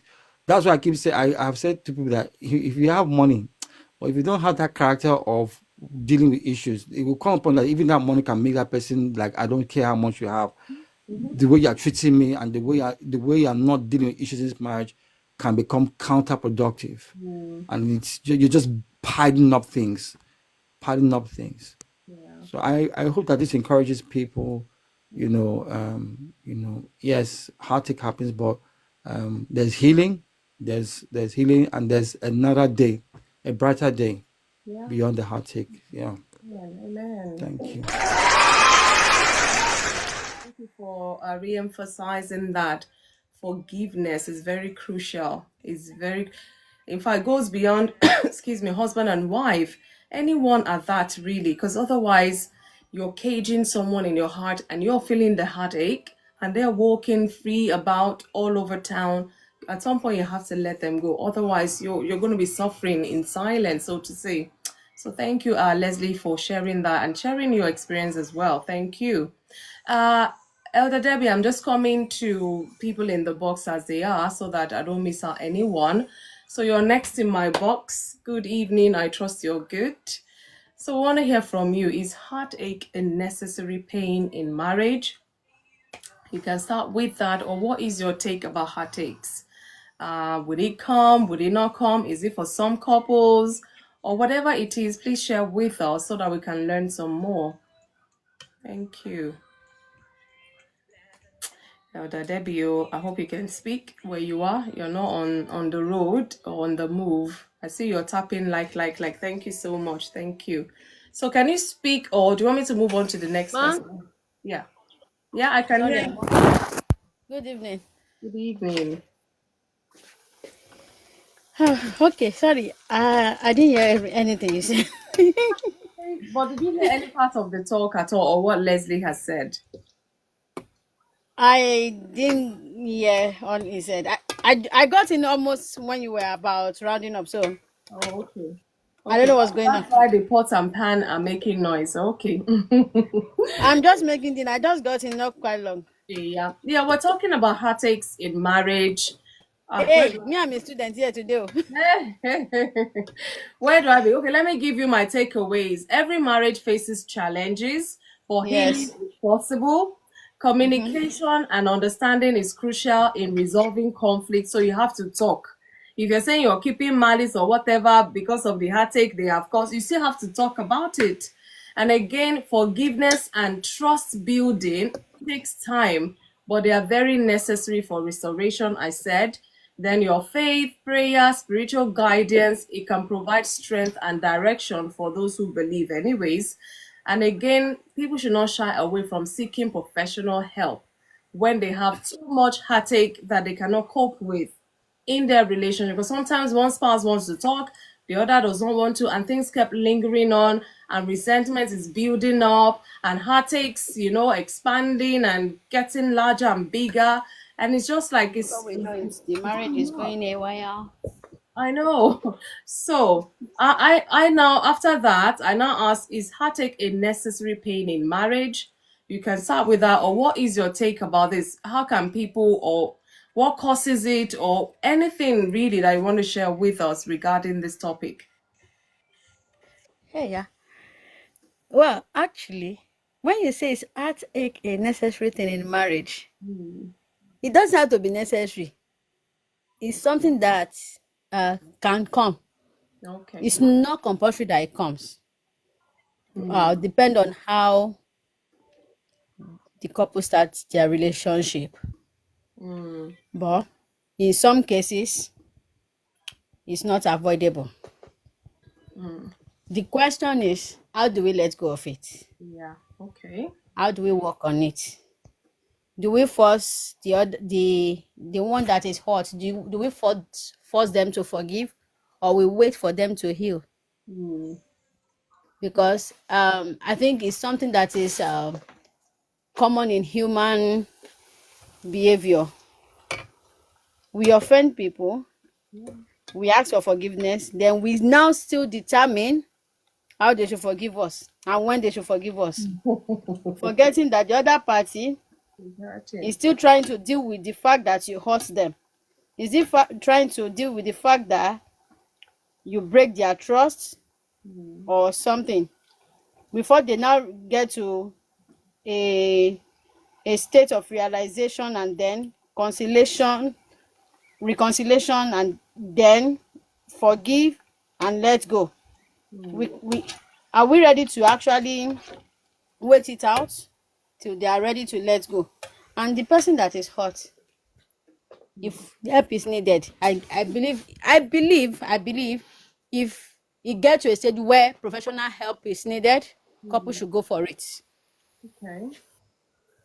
Couple should go for it if the situation gets to a stage where, and I think I heard of from her senior married person that every quarterly or something he books therapy for him and his wife, Oh. not because they have any issue, not because of anything. It's just for them to Offload. go through Yeah. it, reevaluate things and something. And before then they and normally they have like is it like annual meeting between each other. They sit down and talk about how their year went, how the next year is going to be. Okay, what do you think I should improve on? What did I do last year? You understand? So I think if a lot of people can try to be reevaluating their relationship, not just with, like, okay, I see relationship, no, I see marriage as a institution, Okay. like a company. The same, I always say to myself and my friends that the same way you take your career seriously, the same way you do courses every time, the same way you study every time for your career, Yeah. is the same way you should always do for your marriage. The husband you know today will grow. The wife you know today will grow. Which means you don't know what they are growing into. Even they don't know what they are growing into. So for us to avoid hiccups or anything, it's better we both continue to grow and study while we are together. Learn to communication is key. Learn to communicate with each other. See if you are hurting the other person. If the other person is hurting you, speak about it before it gets to a stage where we will now be calling. Thank you, sir. Speak about it before we get to a stage where we will now be calling family meeting. I know of a couple that they sit down, they read about books, they read about marriage, they read marriage books together. They read about children. It's not because they don't know how to do it. It's not because they can't pray about it. Sometimes we Christian especially, we know how to pray but don't know how to do the work. Yeah. So it's not just about praying. You can be praying, Father, my marriage must work, but you are working against you are the one, you are the weapon fashioned against your marriage. Wow. It's true. Mm. Sometimes we are the weapon fashioned against ourselves. It's not the enemy, it's not an outsider. But because we don't want to let go of um little issue or something. I know the person hurts you. I know maybe they mean it or not. And if before it gets to a stage where it starts affecting the children, one thing a lot of couples don't understand that choose not to reconcile, or even let's now say the worst, separate, is the more you stay in an abusive or in a conflict marriage, it affects the children, it damages them, it affects their mental health. They start to see that as either a normal life. It affects their study, it affects them in every area. But because they are too young to even to be able to express how they are feeling or what the issue is, they don't even know where the problem is coming from, we tend to look away. If people treat their marriage the way they carry their career, and I always say, if you don't treat your marriage as you carry your career, the same career you built with all your sweat and all the gbese, all the money you borrowed, marriage can ruin it. True. Marriage can enhance and it can ruin it. So if you treat marriage like, oh, shebi God is the author and finisher of marriage, don't worry, I trust in God, and you are there, you don't do your part, you are waiting for God to come and do your part for you, well, the Lord is your shepherd, you shall not want. In fact. Heartache will happen, situation will happen in marriage. We are human, you are dealing with human. The other party is not perfect, neither are you perfect. In fact, your husband or your wife, they plan to be a good spouse to you, but Life is something happening. happen in the middle of the road. Even they are confused. They don't even know what's going on. So if you can forgive, please forgive and let it go. If you can't, do what you need to do before it gets too late, to the extent that we will not be meeting each other on the road. I know couple that after separation they meet each other on the road, they behave like enemies. Why do we have to get to that stage? Why do we have to get to that stage when we can resolve the matter before it gets out of hand? So it's something that is possible to happen. It's not compulsory that it happens. I don't know if I can say it's avoidable, but in a way it can be avoidable. That's why I say it depends on how It can developed, be how managed. mature. Yeah, it can be managed because you can't stop situations from happening. Yeah. It's how you manage that See, situation. in my case, I will always say some situation that you can't tell me is a mistake. You can't tell me you are manipulated or you are gaslighted. It's cheating. That, to me, you can't say you are manipulated. How did you get there? Were you forced? Were you drugged? If it's not, but there are some other issues that it doesn't have to get to a stage where we have to turn into yam pepper scatter scatter. I get you. So I would say, if in case it happens, sit down and discuss it. That's why I always say to people, marry somebody you can talk to. Marry somebody you can talk to. Don't marry anyway. Let me rest it here. Thank you, Debbie. Thank you so much. I mean, you're expanding it some more, and I'm loving all these submissions. I'm sure it's helping somebody out there because as you're talking, I'm reflecting, and I just want to give a little bit expansion to that question that I asked: is heartache a necessary pain in marriage? Leslie, I want to use your example that you shared, I mean, what you shared with us, so that this question sounds, the reason is heartache a necessary pain in marriage? If you had not gone through that heartache of what you guys went through, separation from maybe parents or in-laws or whatever, would you have grown would you have had this understanding that you have in your marriage? I'm posing that question to you, Leslie, so that people can understand. Because sometimes when bad things happen to good people, we feel, hey, the enemy is at work, or what. Do you understand where I'm coming from, Leslie?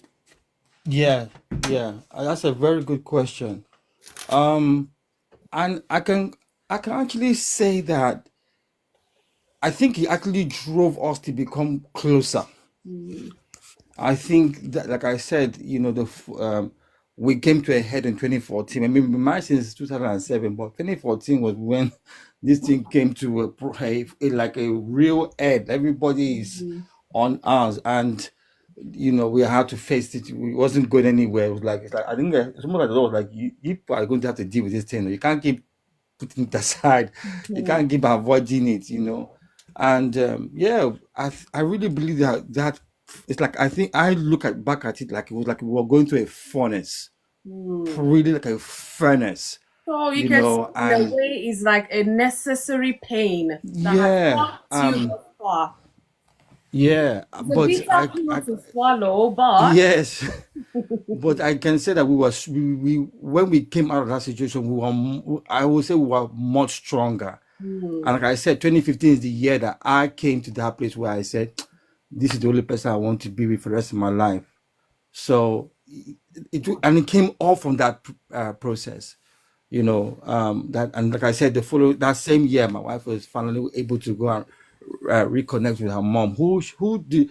I mean, her mom had refused to talk to her when she heard she was gonna get married to me. And we were meant to marry in 2005. We were actually meant to marry, but we had to now wait for another 2 years for the family together. And after a while, our pastors at the time said they are not going to budge, and rightfully so, they refused to budge. So we had to marry without that, and that just brought some level of tension. animosity. But thankfully, like I said, I really believe it made us stronger, and it made us very, very close. We became much close after 2014. I think we just became very, very close as a couple, really close. And I think it just knitted us together in a way that if we hadn't gone through that situation, maybe we'll not be as close as we are now, and on the level we're at. Yeah. So, yeah, Thank I you. think that's for us. Yeah. Thank you. Thank you.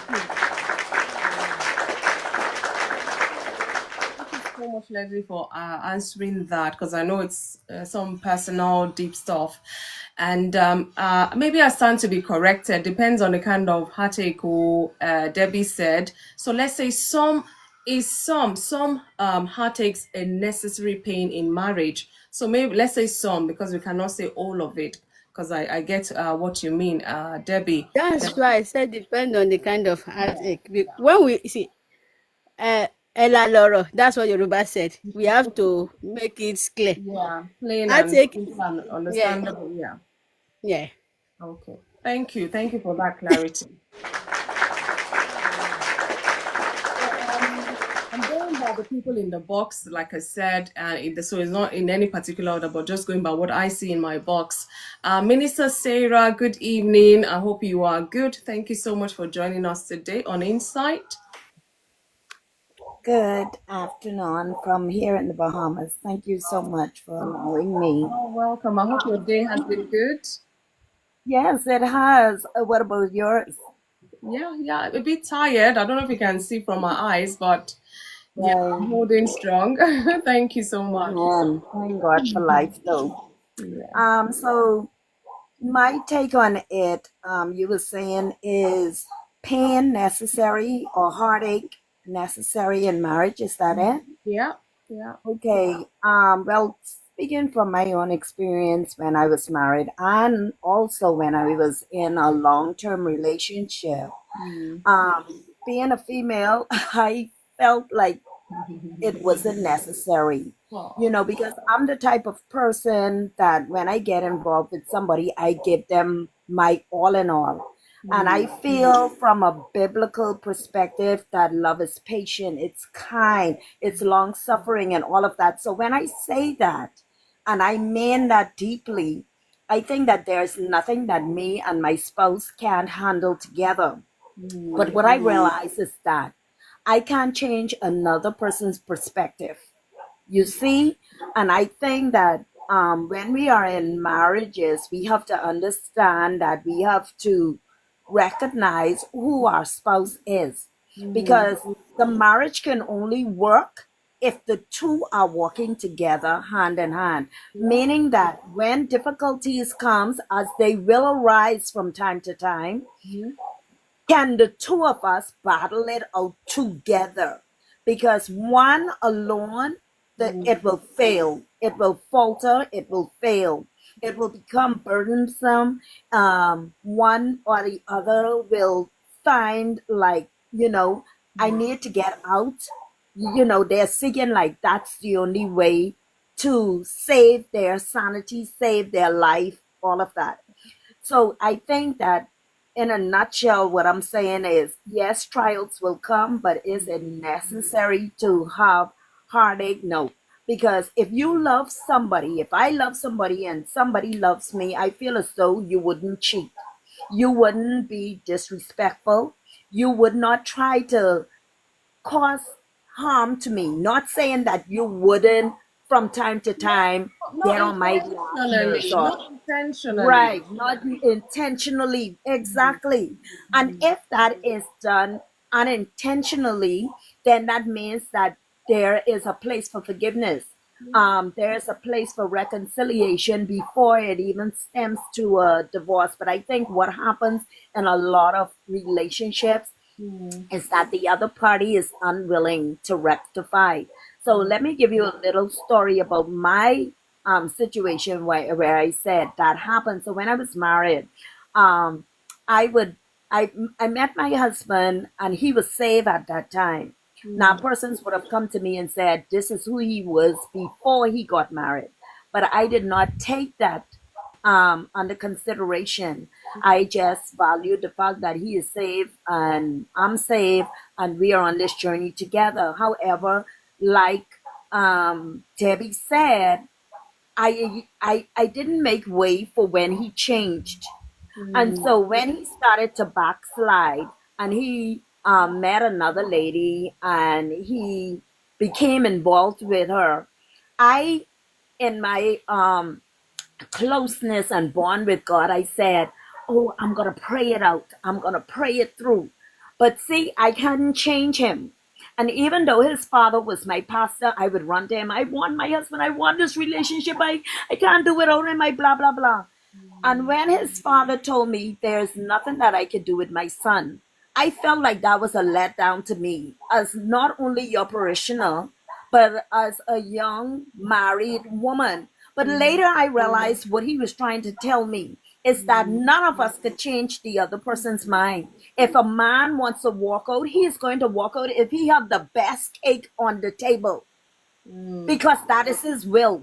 If he is a man that is loose or a man that can keep with one woman or be faithful, no matter how good you are to him, no matter how hard you build him, no matter how hard you work with him, it says in the Bible when it pertains to a woman, but I think it pertains to a man too. It says a woman can, a wife, what they call it now, a man would want to live on a rooftop rather than be with a contentious woman. I think that is so even for a man. It also says that a woman who doesn't build a house will tear it down. I think that goes to a man as well because a man can start at zero, and it says that behind every good man is a good woman. But guess what? When he left and we separated, like I said, I wanted it back. I went to him, I pleaded. He just was unforgiving. He told me many times, "You're a good woman, but I always walk forward and I never come back." But today, I have accomplished many things by myself. And I felt as though that, and he told one of my sons one time ago, if I was with your mommy, y'all would have been even in a better state. But what happened is you weren't willing to put in the work like Sister Debbie said. See, a lot of marriages both have to put in the work. Both have to be like the other gentleman, Leslie, was saying. See, he and his wife came to the knowledge that, hey, it isn't going to be just Leslie. His wife came to the conclusion that it has to be me as well as him. And then she said, something, we got to get some other persons on board, like my mom, maybe the in laws as well. But guess what? Some marriages have lasted even without those parties being a candidate to say, okay, we are with it. Because it's the two heads that are working together that is going to make it work. And it's going to be and it only takes one. That is so sad. I prayed about that many nights to God. I said, but I'm praying, I'm fasting, I'm going to church, I'm doing what I was putting in the work. But he wasn't putting in the work. And see, I'm the weaker vessel. And I see why God says in his word that the man has to have God as his head. And then as he follows Christ, then I follow. I just was telling one of my co-workers today. She was telling me about a person who wants to marry her. And she is like, I don't see him leading me in the right direction. And I said, that is why the Bible says you mustn't follow a fool, because if you congregate among fools, then you're going to be just like them. I said, so if that man can't show you where he is going, then I don't blame you for not following, because the head has to be right. Even with us as our body, our brain orchestrates what our organs are going to do, how your hand is going to move, if it's going to touch something that your eyes see. But if that isn't working properly, if that isn't, they said if the brain is dead, the heart can still live a little longer. But is it any use to the body? No, you're just a living vegetable. But you can get your heart. If it stops, you can change your heart organ with another donor's organ and still live, because what you need is that brain. You need that head to be on point. So I will conclude with the fact that my argument is I don't think that is necessary to have hardship in marriage. But I think that what it does, if it does come, what is necessary is that the two parties work together to alleviate whatever comes. And just like Leslie says, sometimes the trials that come our way in marriages is there to build us and make us strong. Like I always like to say, you start at zero and become a hero. And I learned with that. Minister Sarah, are you still there? Yes, ma'am. Are you still there, Minister Sarah? I think we lost you for a second. I'm still, you're not hearing me. But Okay, I'm still. now we can, yeah. But we Oh, missed okay. your conclusion. Okay. Oh, I was saying that it takes the two working together as a team, and that I don't agree with the stance that in marriages there have to be what did you call it, challenges or any Necessary heartaches in marriage. yeah, heartaches. I think that the two of you together are supposed to be a team that alleviates that. But if it does come with a team, you would be able to counteract it. But I don't think it's a necessary quality, because like I said, the Bible says that love is patient. Once you have love, once you're patient, you're kind, you're forgiving, you can talk things through, and you want it to work. You both on the same page, then it will work. And the challenges wouldn't seem so overwhelming. But when one party is wants to do it, then yes, certainly it will be challenging. And I don't think nothing can be done, no matter how much you go to counseling, no matter how much you try to pray about it, read books, whatever. Both parties have to be on board. Okay. And it will make the load lighter. Thank you. Thank you so much. So this heartache, thank you so much, Minister Sarah, for your contribution. Heartaches can come as a result of life. Heartaches can come as a result of one party in that relationship. heartaches can come as a result of both parties not doing certain things. So everybody's feeling it.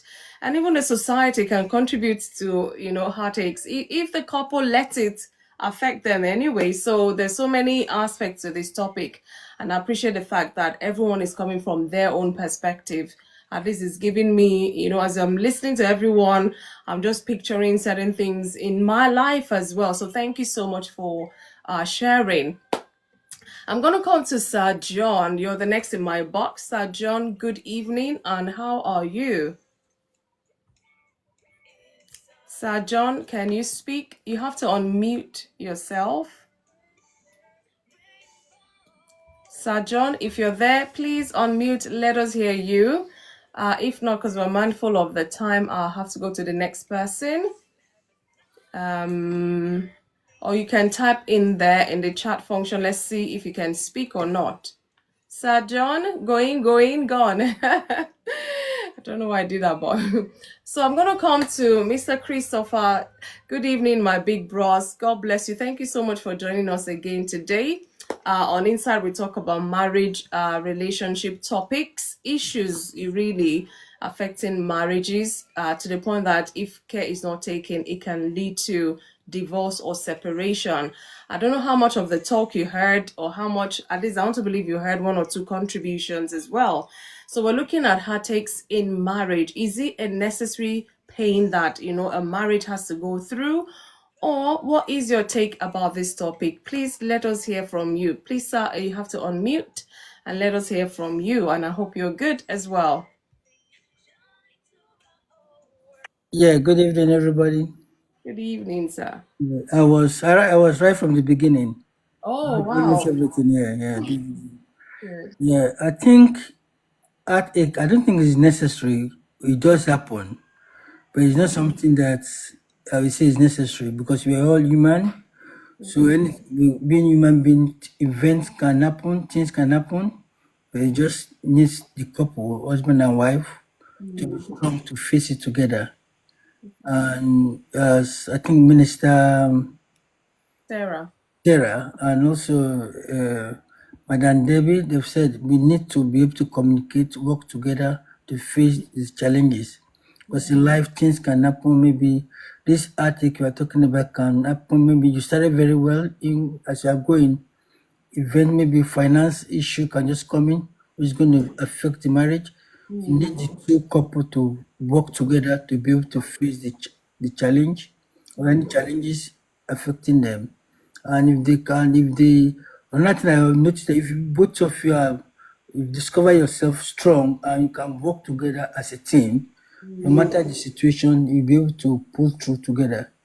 But if you are not in the same accord and issue comes on board, that's where things tends to fall apart. And if communication is not that strong, and again, if you allow external influence to be involved in the partnership, in the relationship, it also tends to like tear the couples apart. So once you can work as a team, if you are a team, it's always difficult to break a team. If you are a strong team, yeah, you communicate, and also if you are you the couples have friend, you can talk to each other, tell anything. Uh, Anything like you say, like even as a single person, you have a best friend. You can talk to your best friend, say anything. Yeah. You can just move on. You can have little misunderstanding. You can come back and say, "Oh, you this guy, you this lady, this." Before you realize it, back on. You're off. So that's just. I think heartache is not. Um, it's a necessary, but it cannot occur. But as a strong team, we can face it together. And with God on our side, there's no battle we cannot face. And I believe you just have to know, as long as individual, we're not selfish. And we work. I see my partner as my team, or I see my. I'm not. I'm not going to be I try to, in a way, you have to meet halfway to need to work together. You know, we're coming from different background. You need to try to meet halfway and work together. So if face any challenges that might come across our path, So I think the most important is for us to work as a team and communicate. And then, as being children of God, we believe that we have the God on our side. We can face anything that comes our way. Thank you. Thank you, sir. Amazing. Thank you so much, sir. I love the fact that he brought on teamwork. Huge teamwork together. We're supposed to fight whatever heartache together, not fight each other. Because that's where some couples really kind of get it wrong. They're fighting each other instead of fighting that issue, that thing that is, giving them heartaches. And it's very crucial. Like, you're all working. I mean, why would I say yes, I do to you, to marry you, if I was all ready to make it work with you? Do you understand? And the fact that you get married, except you're marrying somebody at age of 100, and then maybe 101, everybody's gone back to their maker. No. No matter what age you get married, you're going to live life together. You're going to do life together. And the moment you say, I do, was that person your best friend? Is that person a friend? Like, I think it was Debbie that said you should be able to talk to this person. And Mr. Christopher said that as well. Is this person your friend, or are you afraid to talk to your spouse? Some are like that. Or some might say, oh, because the age difference, they can't really freely talk to their spouse because their spouse is way older. So are you a child? Are you not sleeping on the same bed? Are you not eating from the same pot? Are you not living in the same house? So if those things are okay, why can't you talking with your spouse to be okay? So these are things that I know can create some sort of heartaches in a relationship. And that's why we're calling our attention to it. Everyone have said, teamwork, forgiveness, looking out for one another. And I love the fact that Mr. Christopher said, you cannot be selfish. Yeah. If you once upon a time you used to be a selfish person, you stop selling that fish when you enter marriage. And that's your once upon a time is me, myself, and I. Now is we, us, we. I don't know which other verb, I mean, what is it now, pronoun, whatever. It is you together as a team. Of course, challenges will come that may be beyond the two of you, and that's where your faith sometimes will come in because you have to push extra. Where your own knowledge, where your strength stops, that's where God comes in a divine way to help you through it. God's intention is that we stay in that marriage and work it out. Why would He warn us? Love is patience, love is kind, love is this. Why would He tell us about that? That's about love. So if you're saying you love this person, are you patient with them? Are you kind to them? All of those things matter. Or to you, is it just mere words? You just say it, you don't mean it. And that's why we have all these heartaches. Let us check ourselves. So thank you so much, sir, for your contribution. Sir John, please let me know when you're ready to speak so that we can let you. Otherwise, I'm going to go to Mila for Christ because I know he has, I can feel him bubbling with words to share with us. So, Sir John, can you speak at the moment or you can't? Please unmute, click on that button so that we can hear you. I'm not sure. I hope he has not dozed off or slept off. Okay. He's not responding. Okay, Mila, I'm going to come to you because even I want to round up in the next 17 minutes or less even. Thank you so much. He's meditating. Okay. Well.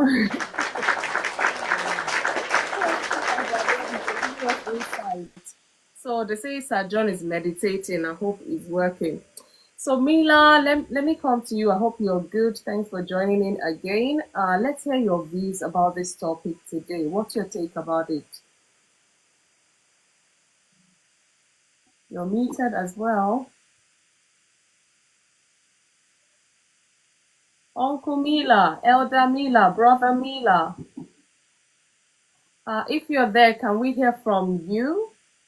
Otherwise, maybe if there's anyone that really wants to add one or two before we round off, because I'm now mindful of he's in the same Elder. Okay, there's meditation and there's being in the spirit going on. May the Lord hear all our cries or whatever it is, in Jesus' name. So maybe I'll bring my puzzle for today whilst we're waiting for them to finish their meditation and finish their whatever it is. Okay, Elder Debbie, you have to help me. By the ways, I'm sure Woman of Purpose is good. I tried to reach her, but I think she's a bit busy because I'm still expecting her call, except she's called because I always put my phone on Do Not Disturb when I'm about coming on. So, but I'm sending her love to you and I'm taking your love back to her. Mila for Christ, are you there? Sir John, are you there? Okay, I'm not sure. But guys, as we're here, let's keep tapping. Oh, thank God. Thank you, Holy Spirit. There's something I've been meaning to say to all of us. I keep forgetting. I don't know. God helping me. And my apologies to everyone. It's up to you, really. You do not have to. If you on this box, because you are really my regulars, I don't know if you come live on TikTok by yourself, even. I mean, it's good to always support one another. I love to come and support, provided the time is okay. I don't mind. So please, if you want to share the time you go live on your program or whatever, share with us so that this community, can come and support you as well. I've been meaning to say this oh my gosh, so Holy Spirit, you have to remind me today. Maybe I should have put that in my notes. For whatever reason, I just keep forgetting. So I don't know if A13, you can type on there. I can read it out. Leslie, I don't know if you do go live on TikTok. What time, what day? Debbie as well. Minister Sarah, if you do. Well, Sir John is not speaking. I know Mr. Christopher, I had to drag him down to TikTok. What So did you maybe say, my lady? What did you say, my lady? I say, I don't know if you come live on TikTok. If you tell us the time and date to see if we can support when Mr. you're. Miller for Christ is typing, and they are calling him to talk. Oh wow! Abi is his spirit that is typing. Mr. Sarah, okay, you don't go live. Maybe not yet. I don't know. But okay, thank you. So let everyone share with us so that we I can. stopped going live. I stopped going live a long time ago. Why? TikTok problem is too much, Jerry. I will be supporting people, but What were you doing on your life before? you don't want to know. Ah, But it's the timing for me. I'm always too tired by the time I finish. oh, So I don't. it is well. I'll see find I will see if it's something I will do again. But for now, Okay, you're not. let Okay, me be supporting. okay, I get you. Leslie, I don't know if you come on live. To be honest, I don't know. I'm not sure. No, I don't go live. Why is it everyone live here? Okay. But just know, anytime you decide to go, please feel free to share with us here so that when we're available, we can come and support you on your live and help spread the word. Thank you all so much. And finally, I can sleep well tonight because I remembered. Oh, you're welcome. Miller for Christ, was it typing? You said, did he type something? Yeah, he typed something. Mila for Christ, you have to unmute to talk to us, or you can't speak where you are. We wanted to hear your views about the topic. Otherwise, we'll do our tongue twister, we'll laugh a bit and go to sleep. Thank you so much. So, Elder Debbie, help me type my tongue twister for today. So listen, and I'll give you time. I hope it can fit into one typing, so to say. So you have to say this. In fact, the instruction is to say it 5 times without blabbing. But I'm going to be a bit lenient with us. So we can say it 3 times without blabbing. Yeah, I see Oga Leslie is happy now. So this one, God, Leslie is ready. everybody can attempt this one. So here it goes. Married Martha and Mark make magical memories, mixing moments of love with much more meaning. Married what? Married Martha, like Mary and Martha. No, I am okay. You're not excited, okay? Married Martha and Mark make magical memories, Wow. Magical memories. mixing moments Mixing moments This your typing now. Wow, don't break your phone. Oh yeah. Mixing moments of love. Wow. Oh, the box is finished. Oh, of It's love and finished. what? With Ah, some there's six with much mixing more moments, mixing mixing moments moments of of love with much more meaning. That's it. with much more meaning. So copy it before you post it so that I can keep posting it. How do I copy? Oh, I don't. Click Okay. on it and it will highlight all of it. Did you Am I copy it? right? Yes. So Yes. married Martha, married Martha and Mark make magical memories, mixing moments of love with much more meaning. So say it 3 times without blabbing as fast as possible.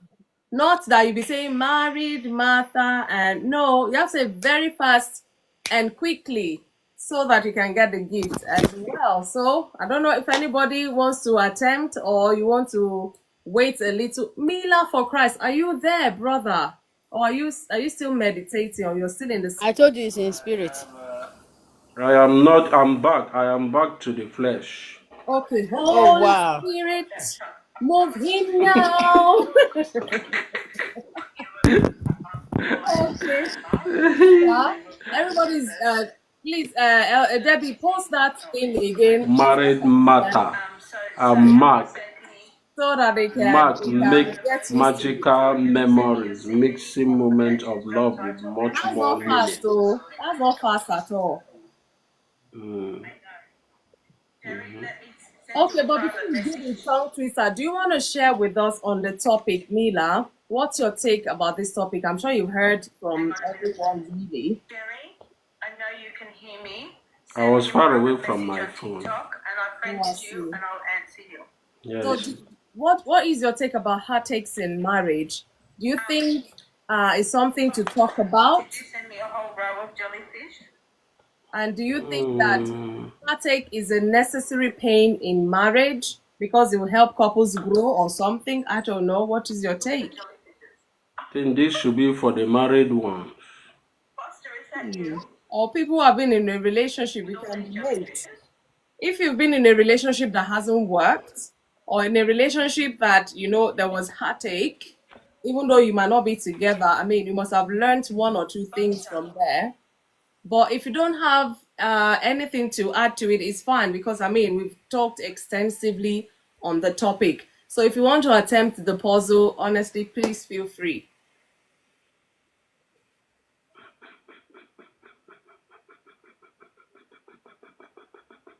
Hey, are the spirits communicating?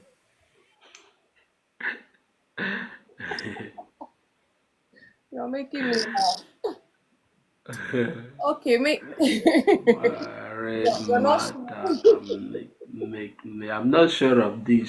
I know when somebody just comes out from the spirit, you're short of words. Finding Yes. your words. Or maybe we should just I go am. into worship. Elder Debbie, lead us in worship. Please lead us, Elder David. What Lead did you us. I say? am.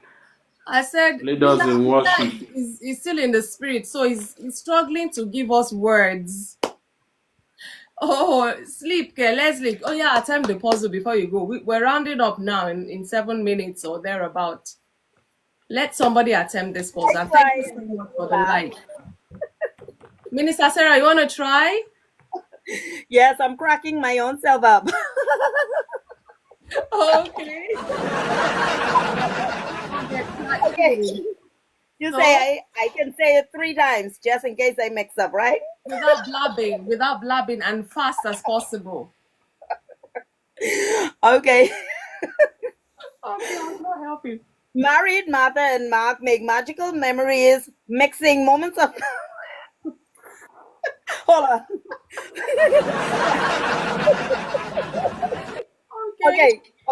Okay. Give me a break. Hold on. Pause. Married Martha. Wait, hold on. Married Martha and Mark make magical memories, mixing moments of love with much. I'm almost getting that, but down to the bottom. This I get a laugh. It's 3 chances, sir. Just one more time. Please. Okay, Okay, let's go. All right. Married Mother and Mark makes magical memories, mixing moments of love with. I can't do it. Sorry. So this is Oh, what but you people nice want. attempt. Don't you know this is meant for people like Oh my God, let's give her 2 ice creams. She's tried.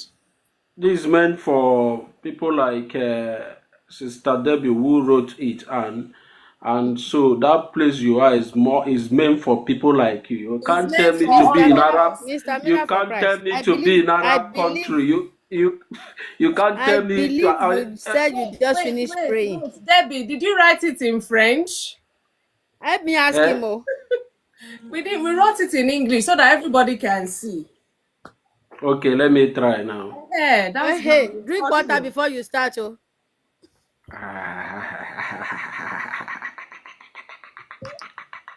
Yeah. I drank water on his behalf.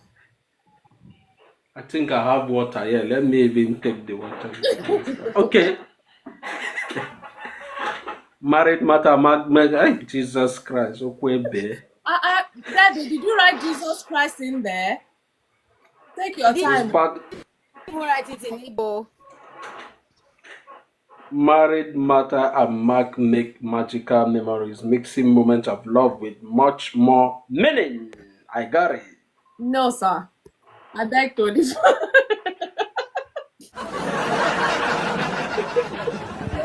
You're not even trying to read it as fast as possible. That's the thing. And you have to read it 3 times without blabbing. I've been on drugs since yesterday, so let me. Oh wow. Okay. Okay. What drug are you taking, sir? I Question. I went to the hospital and I was given chloroquine and it's reacting on my body, so I Oh. can't I can't be able to read it as fast as possible. You want me to do it, so I've tried my best. I thought this should be for people who stay in UK or or Mr. Miller for US Christ. or Mr. Miller for Christ. Are you sure it's chloroquine they gave you or you are running from the puzzle? I'm trying to see whether I'm even believing him or is he joking? My belief should I is show not you? I'm believing taking him. chloroquine. Your belief is not believing me. Okay, no problem. No problem. Thank you. Okay, let me try again. Okay, again. Yeah. Married matter and Mark make magical moment. Ay, Jesus Christ. Oh, give me the yarn now. You say it faster, it makes you up. But you say it. Sister Sarah, you should be in the best position to But she give us attempted it. You this. can see even she was struggling with Mr. it. Leslie, Yes, Mr. I Leslie also should. attempt. every time I get There's so much me, more there's meaning. me, I That's there's tried. right. me, there's I me, can say there's it. me. Married mother Okay, and let me Mark try. make magical memories, mixing moments of love with much more meaning. But that isn't fast enough. When I go There's faster, it ties my tongue. I could read That's it, why I it's think called a but it tongue just is I have to twister. is, say it fast. I can't say is there married anyone mother from and me? Mark make magical moments. Is there anyone from India in here that will help us because of Indian people can. Oh my God. okay. Let me even try. Let me even try. Hey, Yeah, 3 times without Thank you. blabbing, no. married matter and Mark make magical memories, mixing moments of love with much more meaning. Married matter and Mark make magical memory, mixing moments of love with much more meaning. Married matter and Mark Mm-hmm. meet make magical memories, mixing moments of love with much more meaning. I tried though. You try, judge yourself for 1.5 ice Though to cream. be honest, I tried. Is it because I called memory meaning? You Because see? even at you deserve a donut, actually. Okay, No let me ice try cream. again. No ice cream. Let me try again. Married matter and mag make meme. Yeah. I'm not even trying at all. I'm not even trying at all. Uh-uh. Uh-uh. Mila, just say it once. For your sake, say it once. Mr. Miller, Mr. Hmm? Miller, try say it like you are reading, not like you are talking. You have to say it fast, though. Married matter Otherwise, you and owe mag me make. ice cream. You will owe me ice cream. Okay. Oh, no problem. No problem. Oh, yeah? Let me try. Yeah. Okay. Married matter and mag make magical memories, mixing moment of love with much more meaning. I Hey! tried. Hey, Should I go again? It's your pause Mr. now. Mr. Wow. Miller, you are not supposed to stop. You are supposed to go 3 times without stopping. See, I no, that told was you a I. rehearsal. That was a rehearsal. So you have to now say it that way Ha. 3 times without stopping or blabbing. Kí ló ṣẹlẹ̀ ni? Hi. Okay. Married matter and mag make magical memories, mixing moment of love with much more meaning. Again? Go. Okay. No, that does not count. Okay. That does not count. Okay. Listen, let me explain to you. When you stop, like moments of love with much more meaning, married matter, you go like that. You don't stop at all. Compress Okay. is trying to use 119 for us. Chelo, kí ló ṣẹlẹ̀ ni? Let me No, try. Isaiah is a Okay. born again child of God. No. Let me give you encouragement. Thank you. Encourage me. Yeah. Yes. Set, Yeah. go. Married matter and mag make magical memories. Yeah. Married matter and mag make magical memories. Mixing moment of love with much more meaning. I think, guess what, Debbie? Can you not listen? That chloroquine has gone already.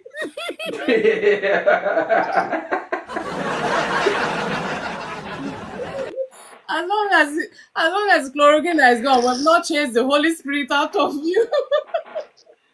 Okay. Now.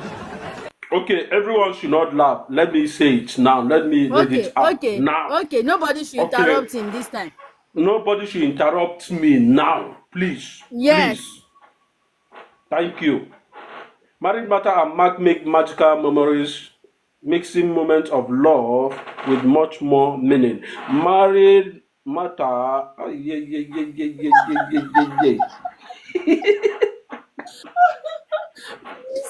I want to go and sleep. Oh my God. Okay, let's Is give it? you ice cream so that you go and rest.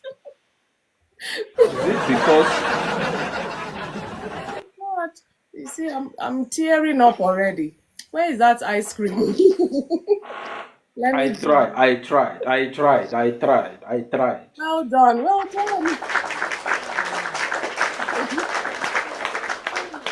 Oh yeah, Leslie, please, let's go and sleep. Let's try. Oga Leslie, please do not log off right now. Come on, Elder Leslie. Oga Leslie, come on. Can do it. He can do it. Why is he muting? Let me unmute you. He can do it. He can do it. He's turned the microphone off. Come on, Leslie. You can't talk now. Wow, what timing. What? Okay. No worries. Thank you for not attempting. Thank you so much. Thank you, Minister Sarah. Thank you, Debbie, for attempting. What else can we say? He didn't try. Sir John, I It don't know. shocked me that he can't talk now, but well. It's it's okay. I think it's past his bedtime, so he's not allowed to talk again. Eh? What timing? What timing? But it's all good. It's all good. I thought maybe he's typing something. Thank you, Mila. Well, this John person, I don't know whether they're there or not, but at least thank you for the moral support. Oh, no. Oh, okay. It's not allowing me. Thank you. Let's give him 2 ice creams for stopping by. I don't know if he's there, if he's not, but all the same. Thank you, Mr. Christopher ran away. Hey, he didn't want to do married Martha. Thank you so much. At least we're laughing to sleep by the grace of God. Our laughter, our joy will not cease in the name of Jesus. Oh, we got to 45K today. Mr. Christopher, we need you to come back so that you can attempt it, so that you don't feel left out. So I'm going to bring you back up. Lady Bless, sir, I see you. Let's see. I want to laugh before going to bed, though. Maybe sleep well tonight. Yeah. It was so, Mr. Christopher, welcome back. So you can't run Yeah, away. really, I didn't know what happened. I was Oh, okay, it came hearing up. what you guys are saying. Yeah. Please, Debbie, help me post that thing again. So you're going to attempt it 3 times without blabbing, and then you can get the full gift for today. Okay.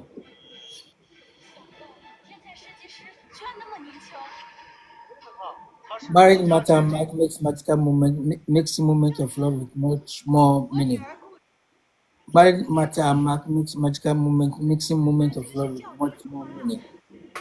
Married matter makes magical mixing moment of love with much more meaning. I have to laugh. Nice attempt. You also deserve a donut and maybe just one ice cream because you tried. Thank you, sir. Oh, it's all the fun. Thank you so much for that attempt. Wow. Leslie. Debbie, let's encourage Leslie to do this. Elder We Leslie. are waiting. Please, Mrs. Elder Leslie, Les. let me talk for just 1 minute. Please, we're begging if she can hear us. It's on mute. Oh. I tried to unmute him. The thing is not bulging. So. Okay, maybe he's on a call or it could be anything. Okay, let's take his word for it. Thank you so much for all the likes. Oh my God, we're nearly reaching 50K today. Wow. Amazing. So I think that's what we'll do for the next couple of minutes. Let's take it to 50K. I know we can do it. I know we can do it. A13, thank you so much. He's doing an amazing job. You're just tapping away. I really appreciate you. Thank you. Let's look for one ice cream and one donut for him as well. The fact that this brother from another mother, he's been so supportive week in, week out. The fact that he can't speak English sometimes, I'm like, I bet he would have contributed as well. But thank you, A13. Much love to you. Lady Bless, I tried to bring you up so that I can do this tongue twister for us so we can laugh a bit. Or if you can't talk where you are, I do understand. Um,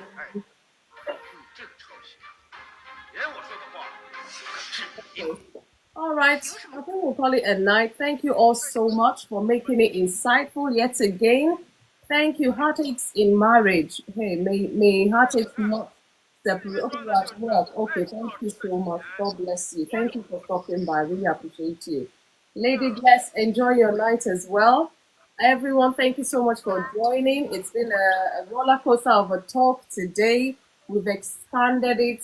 So heartaches are not necessary.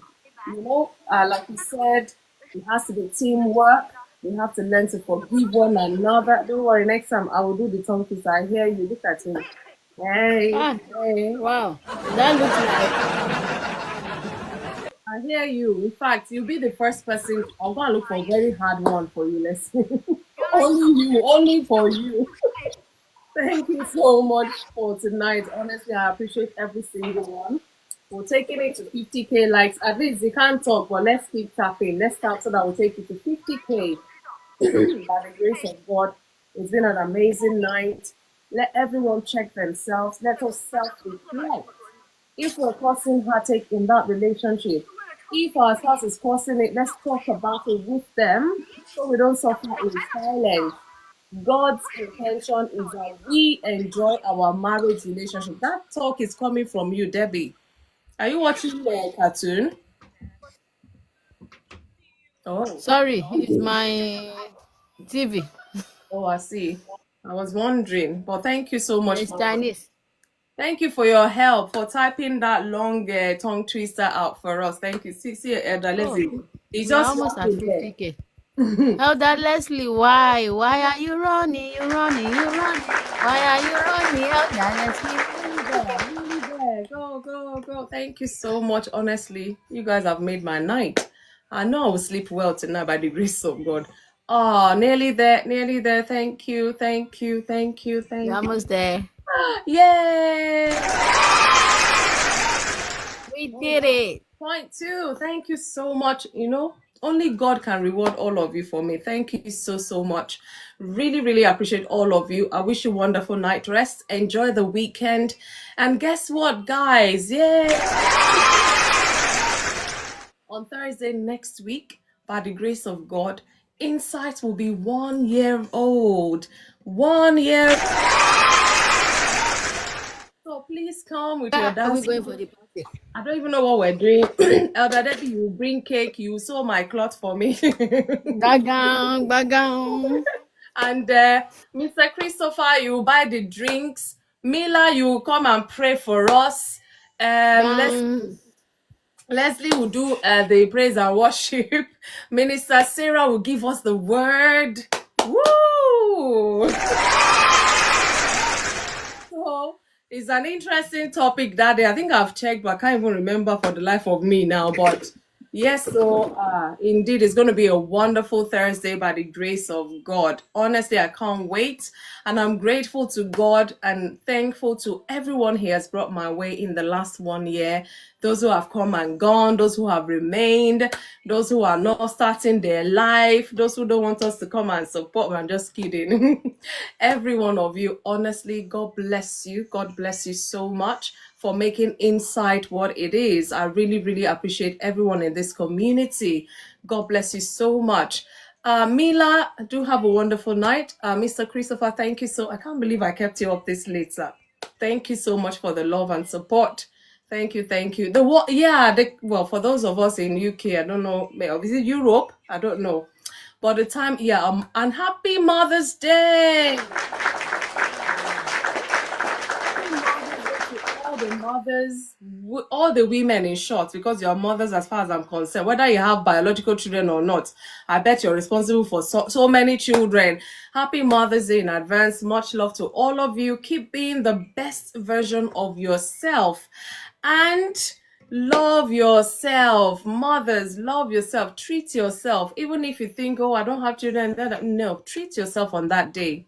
Yes, Mother's Day for us in the UK. It is on Sunday by the grace of God. And the time also is moving 1 hour ahead. Oh, I'm going to lose 1 hour sleep. So better go sleep on time that day so you don't really lose too much hours of sleep. Thank you all so much. Till I come your way again on Monday by the grace of God, where we'll talk about individual talks and issues, just to make us better individuals.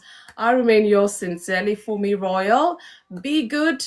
Remain blessed and enjoy the weekend. Much love, everyone. Thank you. Oh, 51K. Oh, my goodness.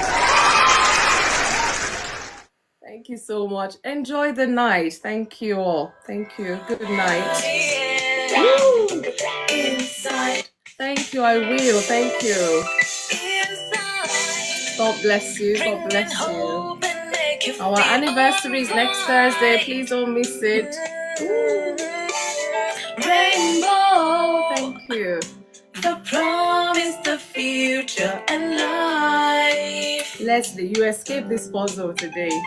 Okay. I shall be waiting for you.